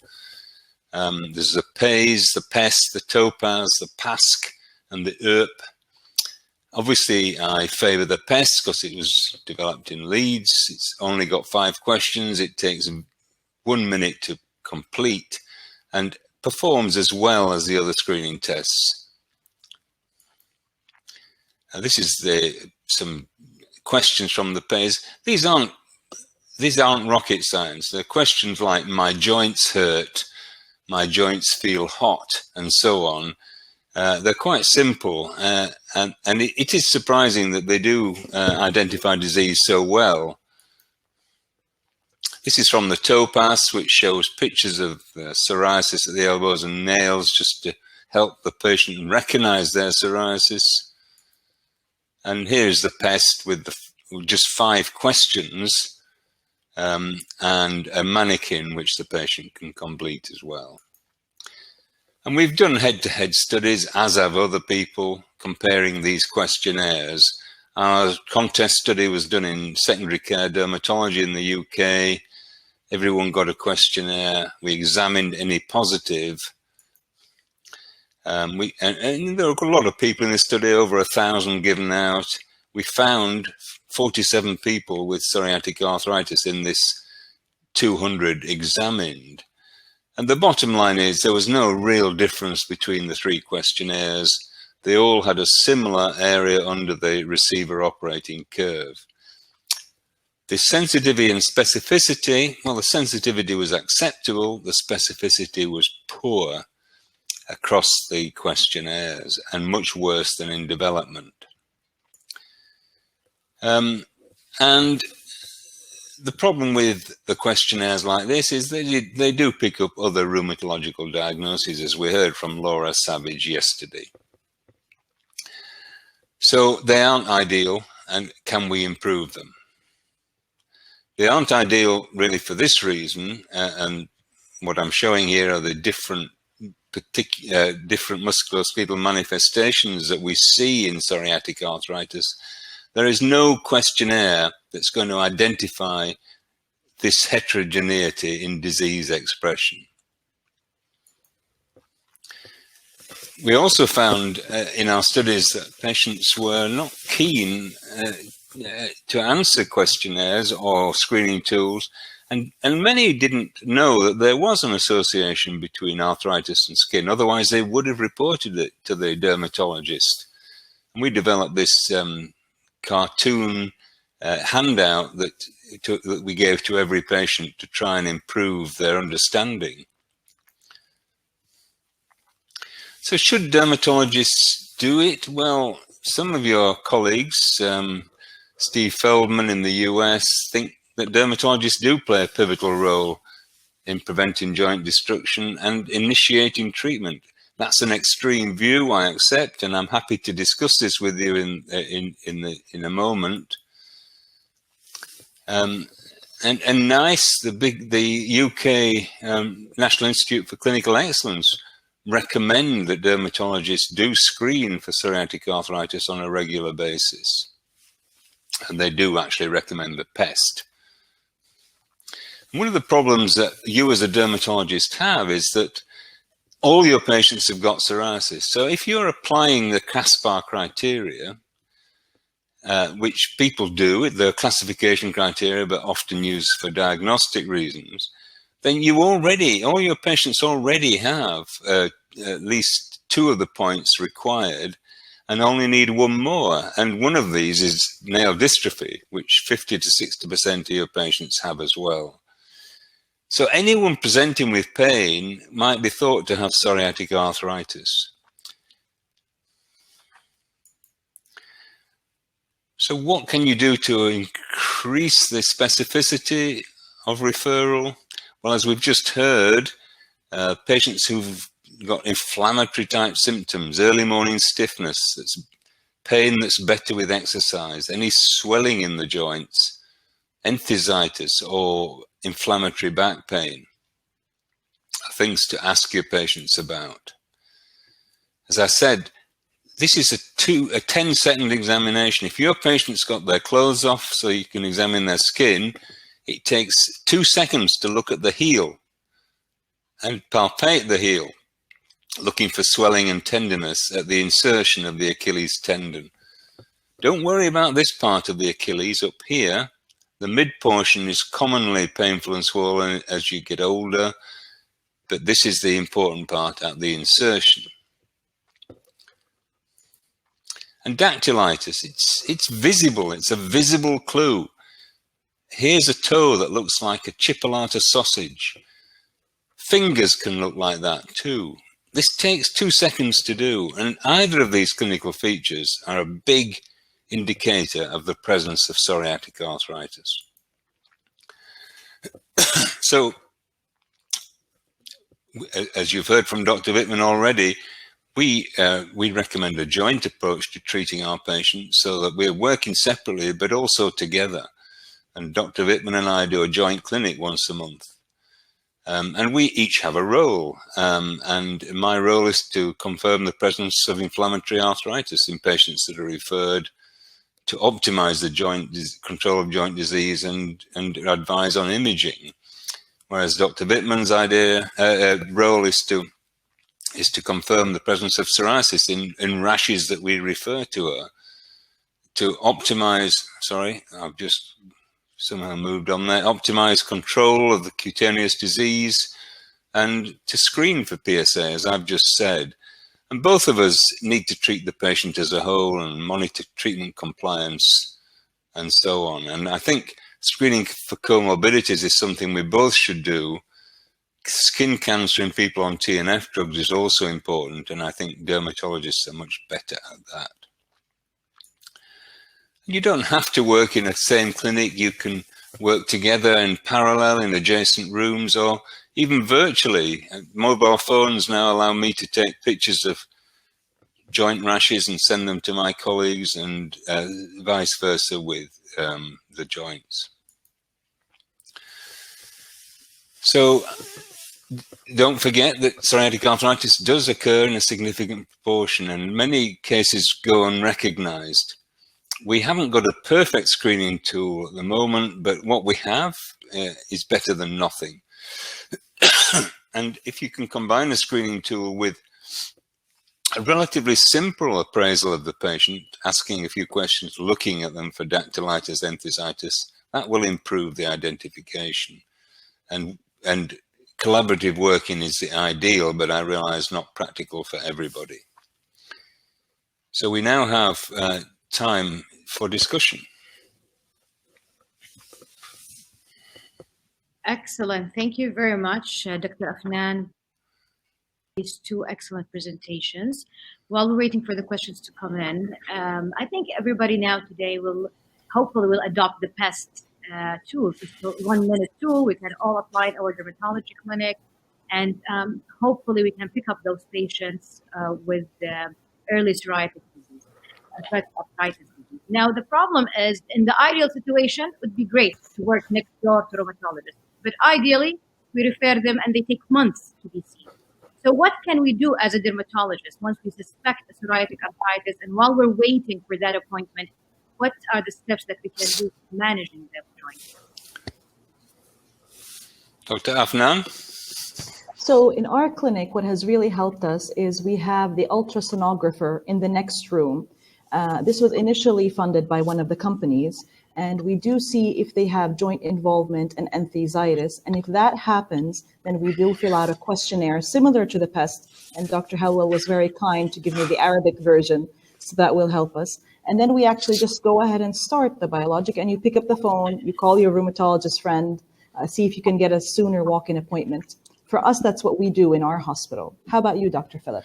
Yeah, I think it's this is an interesting question, because of obviously there are delays in people being seen, but I always advocate to my rheumatology colleagues that we're treating a whole disease here. So when I look at the patient's joints and so on, I look at the skin and nails as well, because that is going to influence the treatment I offer this patient. And I think the same applies to dermatologists. If you're looking at the skin and nails and you're thinking of a treatment, you should look and ask about joint disease as well, because that will influence your treatment. There's no point giving a drug like acitretin to people who've got significant joint involvement, because it won't help that. Methotrexate will help, of course, both skin and joints. So that may help your treatment choice while you're waiting for that patient to be seen by rheumatologist. Obviously, it's ideal if that is a short period of time, or you're working together and have a series of common algorithms that you can use. But yeah, that's what I would say. Always think of the other domains when you're thinking about treatment choice. Great. So let me just tweak this a little bit. Let's say the skin is very limited. We're only doing topicals. So now I need to do something for the joint so they get to be seen by rheumatologists. What are the first steps that we can take? Well, you can offer a non-steroidal anti-inflammatory drugs, of course. That is often a stopgap. In the UK, that's usually been tried by the GP, and it's probably the same where you are as well. You can offer analgesics, or you can consider a drug such as a systemic drug such as methotrexate, even though the skin isn't that bad, if you think they may have joint problems. Yes, excellent. Thank you very much. We do have a question coming from the audience. What do you think is the ideal setting for a joint derm rheumatology clinic? I know you mentioned some examples, but maybe you can tell us your successful story that we can adopt. You want to go ahead? Okay, well, I've been doing joint clinics now for 30 years. The first one I did was in 1989 with a colleague in Huddersfield near Leeds. I was really shocked at this clinic, because we decided to do it in the dermatology department, and we had a small list of patients, and the first patient came in and sat down, and we both, the dermatologist and I, interviewed and took a history, and then the dermatologist said, "Off you go." And I wondered what he meant. So the patient went next door, and then after a short while we went next door, and the patient was lying there completely naked. And this was such a surprise to me, because rheumatologists tend not to take all the clothes off for various reasons, but dermatologists were doing it at the time for the reason that the only way you can fully examine the skin. And I got used to that, and I learned a lot from my dermatology colleagues. And I must say, I do prefer that method of working, but our managers don't like it. They don't like it because they think it's a waste of time. And if the two of us seeing one patient, from their point of view, we could each be seeing one patient each, and there's much more economical advantages to that. So what happens in Leeds with Dr. Elena Martha Ortega is that they run the clinics in parallel. So down one side of the corridor is Dr. Martha Ortega, down the other side is Kavi Shams and Miriam Whitman. And if there's a problem for the rheumatologist, they knock on the door of the dermatologist and say, will you come and look at this rash? Mm-hmm. And if there's a problem in the dermatology clinic, they knock on the door and say, come and look at this joint. Now, it looks like the majority of the traffic, the person who's knocking most is the rheumatologist asking the dermatologist to look at a rash rather than the other way around. But that is a very good way of working. And the managers don't mind because they're still getting full clinic use out of the patients. Yeah, we had a setting when I was back in residency. Once a month, they join the rheumatology, and they do select the patient that they see together. And it ends up with a wonderful discussion for both sides and a lot of learning. Yeah, I think you have to be selective. You can't see everybody. So we see the complex cases that are referred to us. What about you, Dr. Afnan? Do you have a similar setting? So right now we're trying to work on it, actually, that once a month, our fellow rheumatologist and us will combine and see all the complicated cases that we have. We've written down all the MRNs, and hopefully that should be implemented in the next few months. So I think if we both see them at the same time, because we're tertiary care and we're a government hospital, we don't have the reimbursement issues that Dr. Philip would have. That, we cannot see the same patient at the same time. So for us, inshallah, we're hoping that will work. Yeah, that would be great. Dr. Philip, a question for you about your experience with apremilast for psoriatic arthritis. Yes, I have a little bit of experience with apremilast. When it was first released in the UK, I certainly was happy to use it in my patients who didn't require a biologic, yet had bad enough disease for systemic treatment, but were also had contraindications for methotrexate. So the metabolic syndrome patients in particular, and those with liver disease. So we used it quite a lot a few years ago, but I have to say I'm not using it as much now. And I guess the reason is I don't think it's quite as effective as a biologic, obviously. So if patient fails methotrexate or can't take it, we're now looking towards a biologic or an oral JAK inhibitor if that's what they prefer. Would you combine it with a biologic? I have done, yeah, we've done that, and we still do. The problem is the cost. So it's not, methotrexate is very cheap. So we combine that with a biologic and there's no cost implication. If you combine apremilast with biologic, then there is definitely a cost implication in the UK because it costs a lot more than methotrexate. Yes. Dr. Afnan, with your interesting case, you mentioned using the Psychokinema every 2 weeks. Now, we face sometimes challenges with our pharmacists that they not FDA approved for that. They would not agree for us to use it every 2 weeks. So how would you deal with that? So for me, I discussed it with the formulary committee, and I told them that I have this patient and this is the case, and this has been approved. So they agreed for a 3-month period. And then every 3 months, they reassess depending on the amount of stocks that we have and the budget, of course. Let me see, we do have one more question. I'll just check that. I think somebody's asking what's the best screening tool. I think I already made it clear that the Leeds is the best. The pest is the best, we say.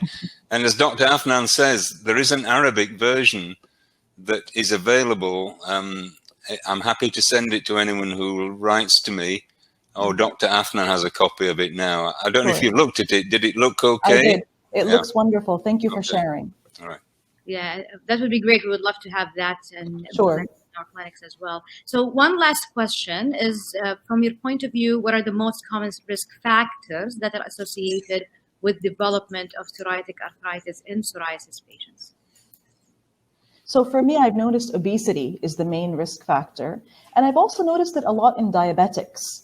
So there were a lot of studies about, metabolic syndrome, hyperglycemia, and the association of PSA.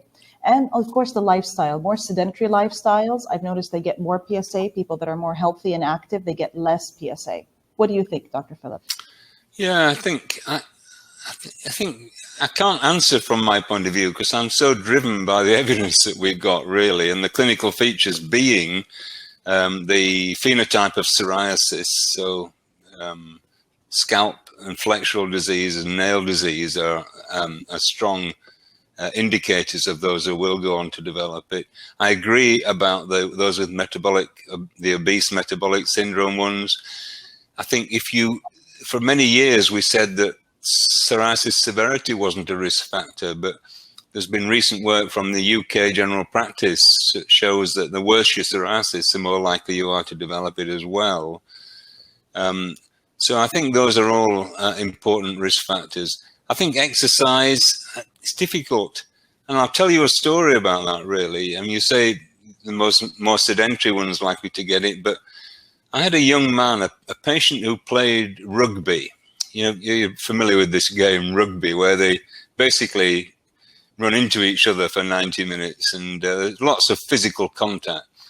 So he came to see me, he had psoriasis, and he had a painful ankle. He was a rugby player and he'd twisted his ankle, but his ankle was clearly swollen and synovitic. So I treated it. I gave him a local steroid injection, told him to rest, and it cleared up very nicely, and he went back to playing rugby. And I didn't see him again for about 3 years. I thought he was fine. He came back 3 years later limping, not because of his ankle, but because his hip was hurting. And I did an x-ray of his hip, and it had completely degenerated. So I felt guilty that I'd not told him 3 years before that he'd got psoriatic arthritis and that maybe hard physical contact was going to cause his disease to progress. So I think it's good to be active and keep yourself going, keep your weight normal, and can be on a good diet. But if you've got psoriatic arthritis or any hint of it, a hard physical sport like rugby is probably not the best way to go. So that's interesting because in the skin they cobnerize. I wonder if they cobnerize in the joints too. With it may well be. Some people call it, don't they, the deep Koebner phenomenon. Well, thank you very much. That was great. 2 talks, wonderful tips, and we learned a lot from them. Please stay with us. We do have another talk by 2 moderators as well, 2 speakers. The talk is on differential diagnosis of palmoplantar area, presented by Professor Mahmoud Abdullah, who's a professor of dermatology and venereology at Ain Shams University, and Professor William Whitman, professor of inflammatory skin diseases at Leeds. Welcome back, Dr. William. Welcome, Dr. Abdullah. Please. Hello.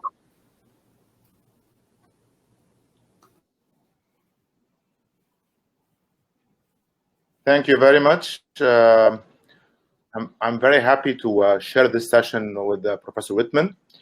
And this session will be a bit clinically oriented. We are going to address the differential diagnosis of palmoplantar lesions, mainly the clinical side, which cases may look like palmoplantar psoriasis. But we are not going to discuss too much the treatment. So I'm going to present 4 cases today, and all including palmoplantar involvement. My first case is a 32-year-old male who presented with unilateral erythematous scaly plantar lesions. The patient was treated with topical corticosteroids and shows partial remission followed by rapid relapse. These are the pictures of his left foot showing the erythema, the scaliness, and we could not appreciate an active edge here. Maybe this is doubtful or suspicious. And this is the lateral side of his foot. And this is his right foot showing no involvement, only a small plantar wart here.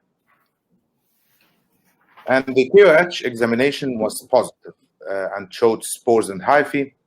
And also the culture on subarachnoid rose agar confirmed the diagnosis of tinea and showed trichophyton rubrum infection. So our first case is a case of tinea pedis, the hyperkeratotic mocassin type, which might look like psoriasis. It can also affect both feet in some cases. You are all aware of the 2 feet and 1 hand disease, but the clue here was the unilateral involvement. My second case is a 54-year-old male who presented with non-itchy hyperkeratotic patches and plaques with lichenoid patches on the palms and soles and abdomen of 1.5 years duration. This is how the patient looked like lichenoid involvement of both feet, minimal scaling, hyperpigmented areas. Another picture, the duration was 1.5 years duration, not responding to topical steroids. Many lesions were violaceous or hyperpigmented. And these are the lesions on the abdomen.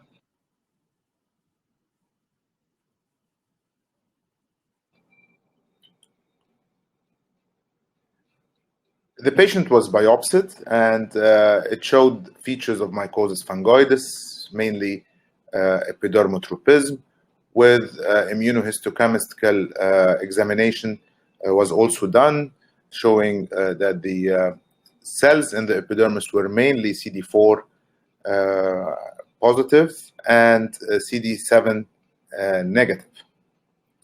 So my second case is a case of mycosis fungoides with palmoplantar involvement. My third case is a 14-year-old female with palmoplantar erythematous scaly lesions of 3 years duration and showing remissions and exacerbation with no history of atopic manifestations or family history of atopy. So these are the pictures of the hands, showing some scaliness and erythema on the dorsal of the hands and also the palms, especially on the right hand. The sole shows some callosities at the plantar surface, some minimal erythema and scaliness. When we examined the patient and we saw her tongue, she was also complaining of geographic tongue. And actually, geographic tongue may have many underlying conditions, not only psoriasis. One of them, it can occur sometimes in atopic patients. However, the palms and soles, the sole was biopsied and the diagnosis of psoriasis was confirmed. So this is a case of mild palmoplantar psoriasis with geographic tongue. My fourth case is a 55-year-old male who presented with hyperkeratotic itchy lesions on the dorsal of the hands and feet of 4 years duration, not responding to corticosteroid treatment. So these are the hands of the patient showing erythematous, scaly, slightly hyperpigmented scales here. Close-up view. The feet were also involved, including the fingers, including the dorsal of the feet, and the scales were hyperpigmented and white. Some areas were hyperpigmented, some areas were whitish scales. You can see this here, and if you look closer, you will find that the edge of the lesion is showing some erythema here. This picture will highlight the erythema at the edge. If you can see here, there is some erythema at the edge. Here too. The biopsy showed psoriasiform hyperplasia, very similar to psoriasis. However, we could also see some individual necrotic keratinocytes, and HCV testing was done for the patient, and the patient turned to be HCV positive. So the diagnosis of this case is necrolytic acral erythema. This condition has been described for the first time in Egypt. And the initial description, most of the cases were HCV positive. Afterwards, many HCV negative cases has been described. They are usually not responding to steroids. Treatment of the underlying condition might be curative. Many case reports of patients responding to the old regimen of hepatitis C virus, including interferon. So the patient can be also treated with oral zinc therapy in high doses, and usually they show great success, even if the zinc level is not elevated in serum. So these were my 4 cases for today, and I'm going to invite Professor Whitman to present her slides. Thank you very much. Interesting cases, and I think we can come back to some of this at the discussion at the end of this, at the end of this session. So I think that the palmoplantar area is really challenging in diagnosis, and in particular in cases where we don't see too much skin involvement outside the hand and feet. So I will briefly give an overview and some examples of the differential diagnosis between eczema and psoriasis. In particular, often a diagnostic problem if you see hyperkeratotic ruggediform lesions, and obviously the palmoplantar lesions can also cause problems. When pustular palmoplantar lesions can cause problems with differential diagnosis. So what I briefly have to mention that I have a focus on hand eczema because we're running a clinical trial over the last couple of years where we compare 2 treatment for severe hand eczema. One is a PUVA treatment and the other one is a retinoid, alitretinoin.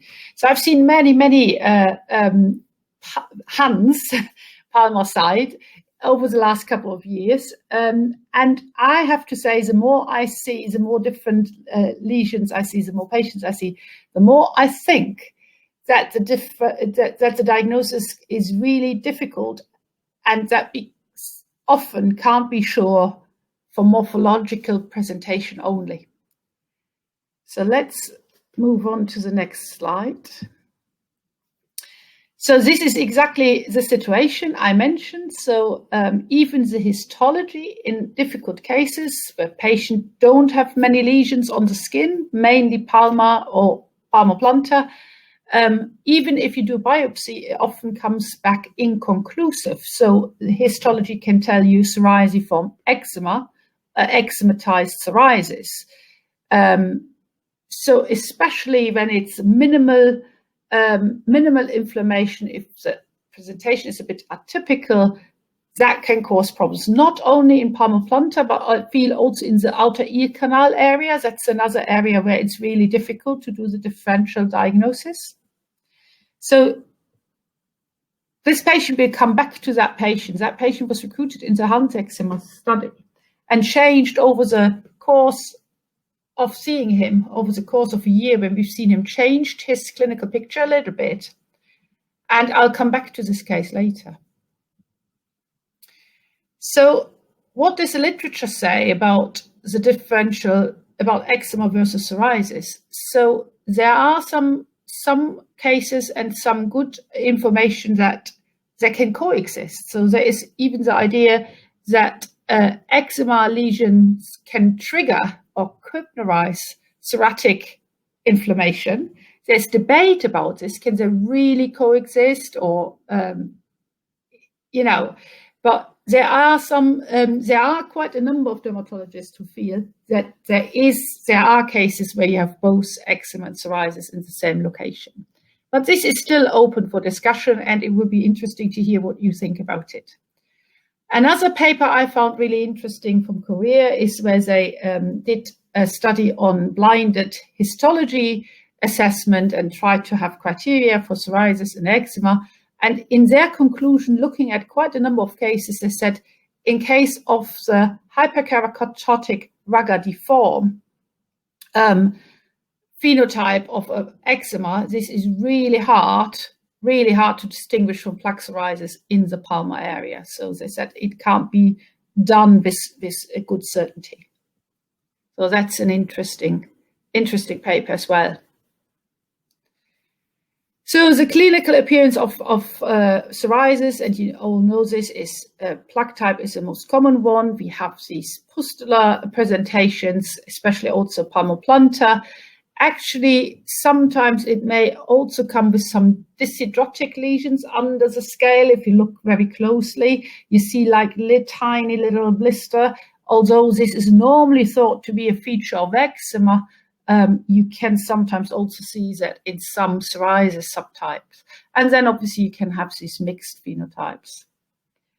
In the differential diagnosis, for the plaque type psoriasis, we already mentioned that the eczema, calluses, tinea was presented, hereditary keratosis palmoplantaris, which run in families, and lichen planus.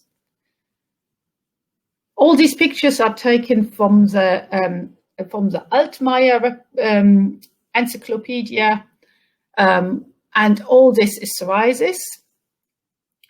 So obviously, clue for us is nail involvement, is a sharp border.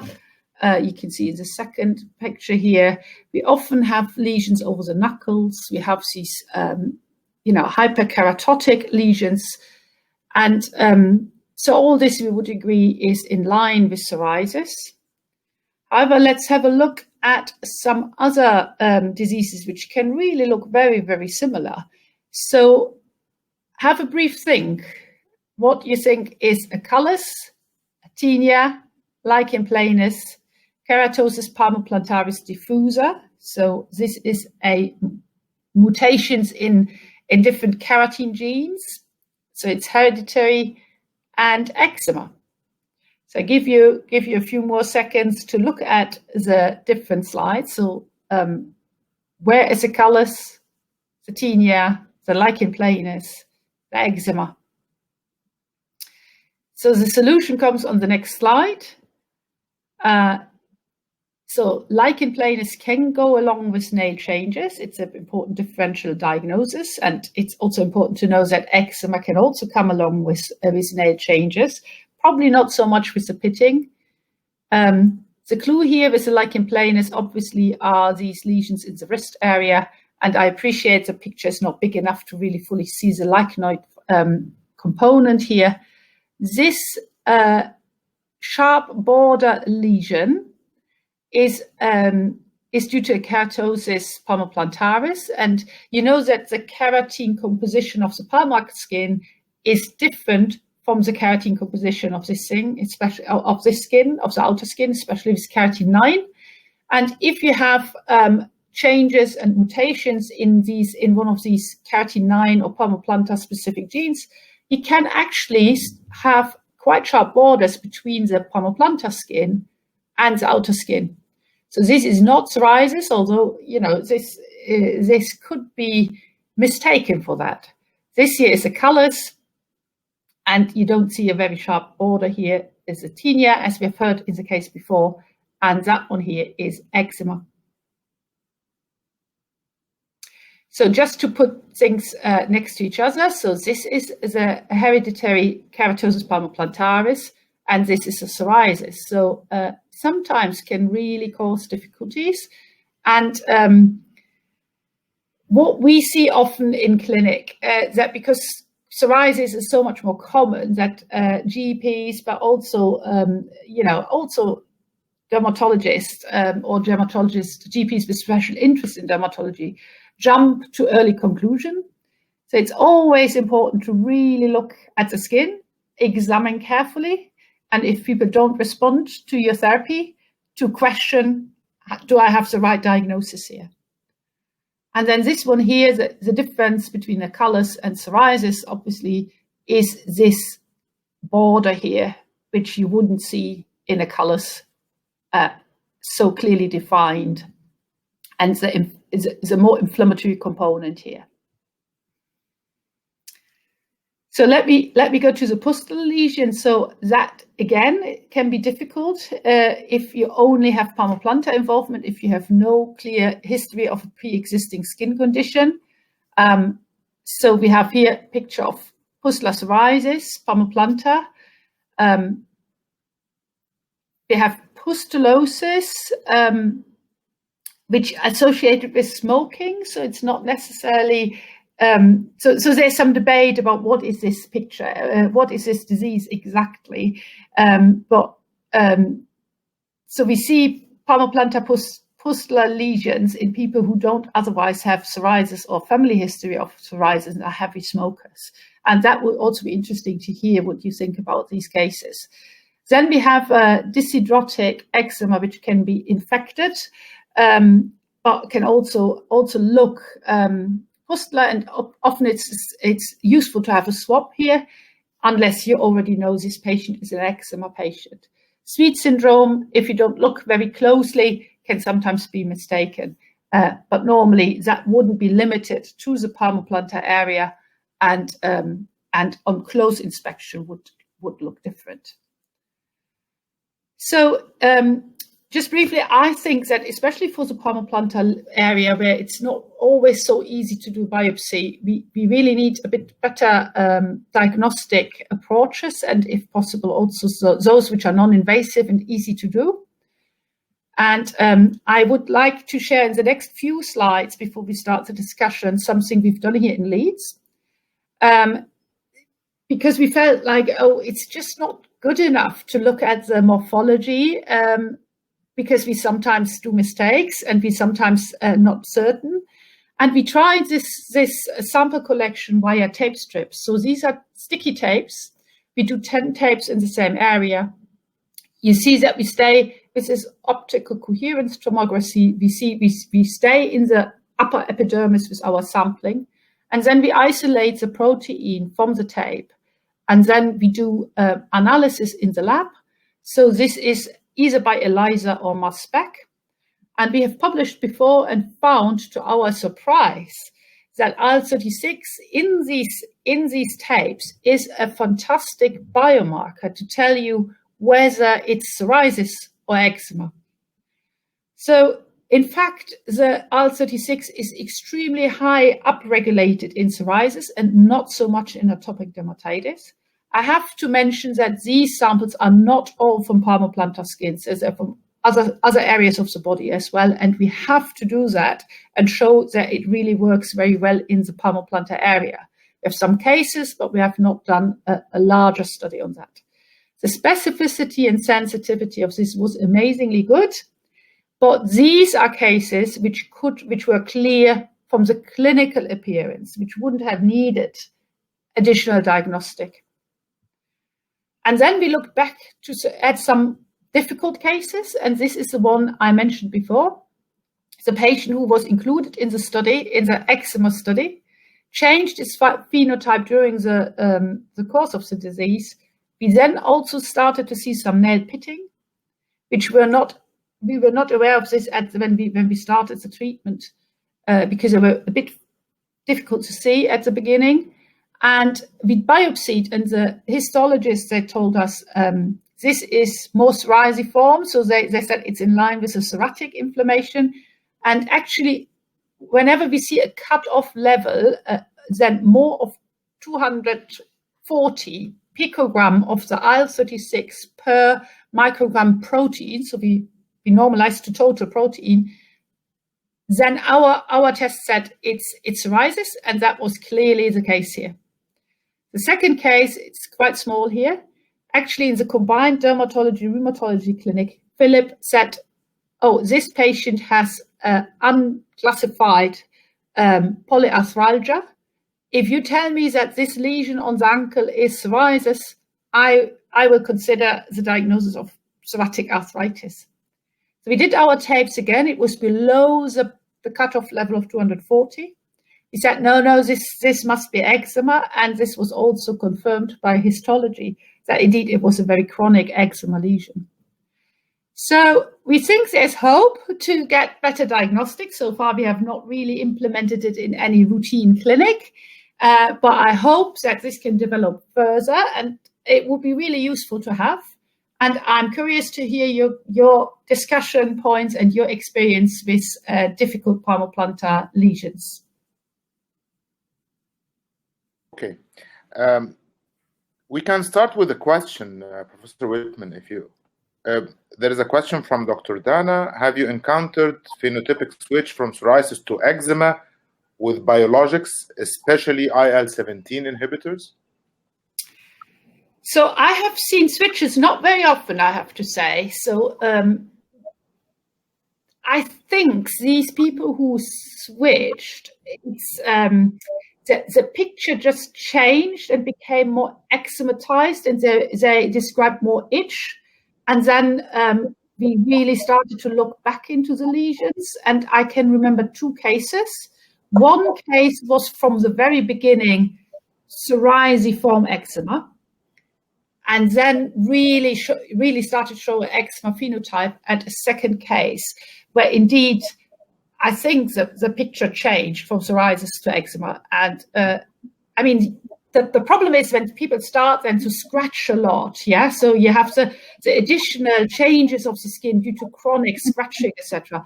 In both cases, I changed to dupilumab.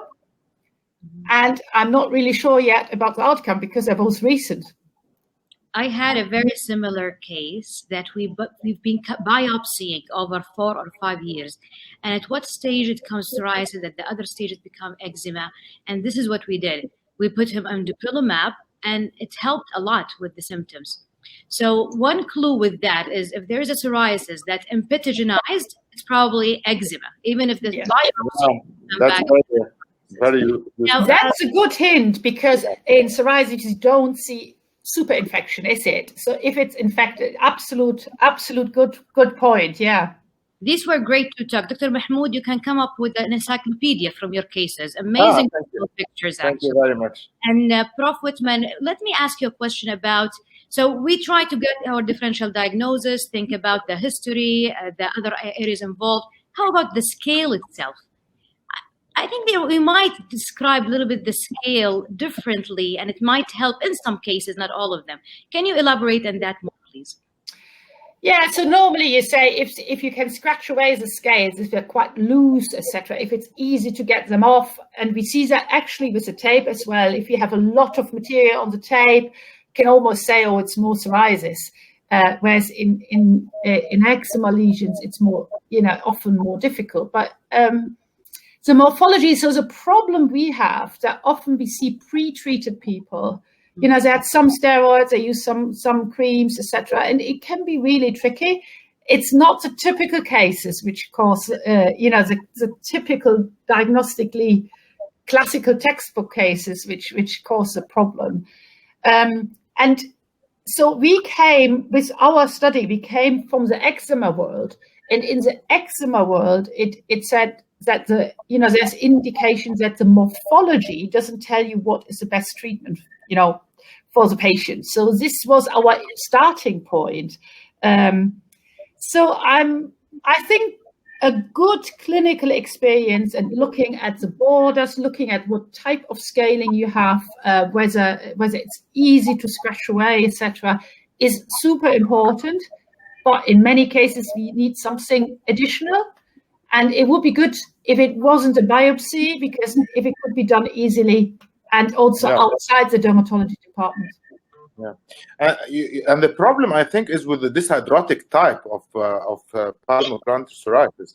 It's very hard to differentiate from eczema, and the decision is usually easy if you go for topical treatment, because they treat both diseases are treated very similarly. But if you decide to go for systemic therapy, here's a big problem.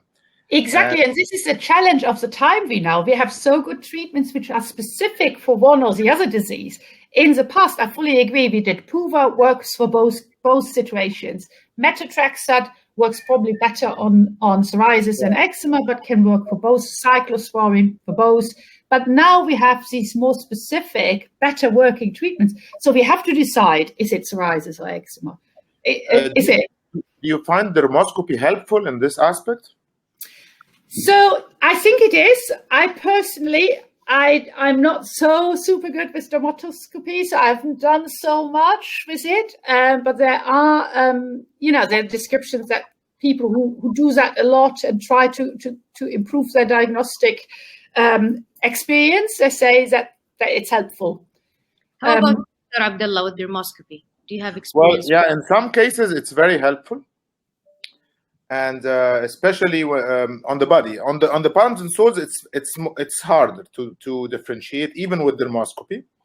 But in the body, it's very useful, especially when you have a new case with the differential diagnosis of pityriasis rosea, and you want to differentiate. That's very helpful. If you have differential diagnosis of lichen planus, it's very helpful. Pityriasis rubra pilaris, extremely helpful to differentiate it from psoriasis by dermoscopy. But on the palms and soles, it might help. You cannot decide very clearly the diagnosis all the time, but it's a tool. We have to use it. And I find the presentation of Professor Wittmann very interesting. The IL-36, if this is feasible and could be done on everyday practice, it would be of great help. Yeah, I agree. The cost of that, Dr. Wittmann, when you compare to histopathology, the IL-36. So you see, this is a research thing we did, and we published that, and we couldn't. Our university unfortunately failed us when we tried to work with a company. So we haven't started working with anybody on this. So the costs are much lower because you just. Everybody can do it. A nurse could do it, and even a patient could send in a sample. If you think about it, and you do an ELISA, so you don't have the histopathologist who have to look at it. You don't have to process it too difficultly. So it could be done. We will see. We will try to work on this. The palmoplantar skin is really special, and the one message I want to send is. When I started with the hand eczema study, I thought, I'm perhaps not good enough. I need more experience, and I just can't see it. Many experienced dermatologists have problems in this area. Don't hesitate to question, is this the right diagnosis? Don't hesitate to just follow up. Am I having the right diagnosis here? Because it's really a challenge. It's really a challenge. Sometimes. And sometimes you're surprised with even new diagnoses. I had a case we were treating as psoriasis because classically it looked like psoriasis of the palms and soles. And she do respond to topical treatment to some extent, but then she relapsed. So when we biopsied her, to our surprise, it came out as a keratoderma-like T-cell dyscrasia. So something that we learned from her, it's not one of your common differential, but then biopsy sometimes is needed despite your clinical experience. You do need to biopsy them sometimes. Yeah, and I thought the case with mycosis fungoides was really interesting. I mean, things like this are not common, but you can't, in the end, if there's uncertainty, you need to go back and say, is my diagnosis right? And at present, you need to biopsy. Absolutely. Yes, Dr. Abdullah. Yeah, I wonder about the switching that happens with some biologics from psoriasis to eczema, because we have to be very careful. We never know. Maybe the initial diagnosis was not right, and there is no switching, because we all see psoriasis that after some time turns out to be eczema, and vice versa. That's right, but. Also, recently, working with a rheumatologist, with Dennis, we have there are cases described where eczema people receive dupilumab and then start to develop enthesitis. And that's so there are a couple of publications now which started to come out. So you can have it in both directions. And so it's interesting times, is it? So it's a challenge with our diagnosis, what's going on exactly, and we learn a lot from these biologics as well, is it? How people's phenotype changes. That's true. We still have 4 more minutes probably, so I would ask our audience if they have any questions to just type it in the chat box. This is a great opportunity to have experts from different regions with different backgrounds.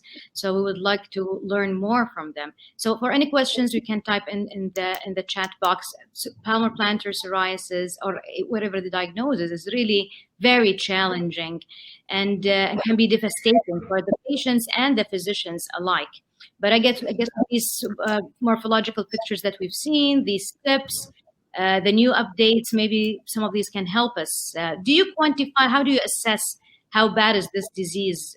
If you do a PASI, it will give you a low implication on that. So how do you assess your patients of palmar-plantar psoriasis in terms of severity?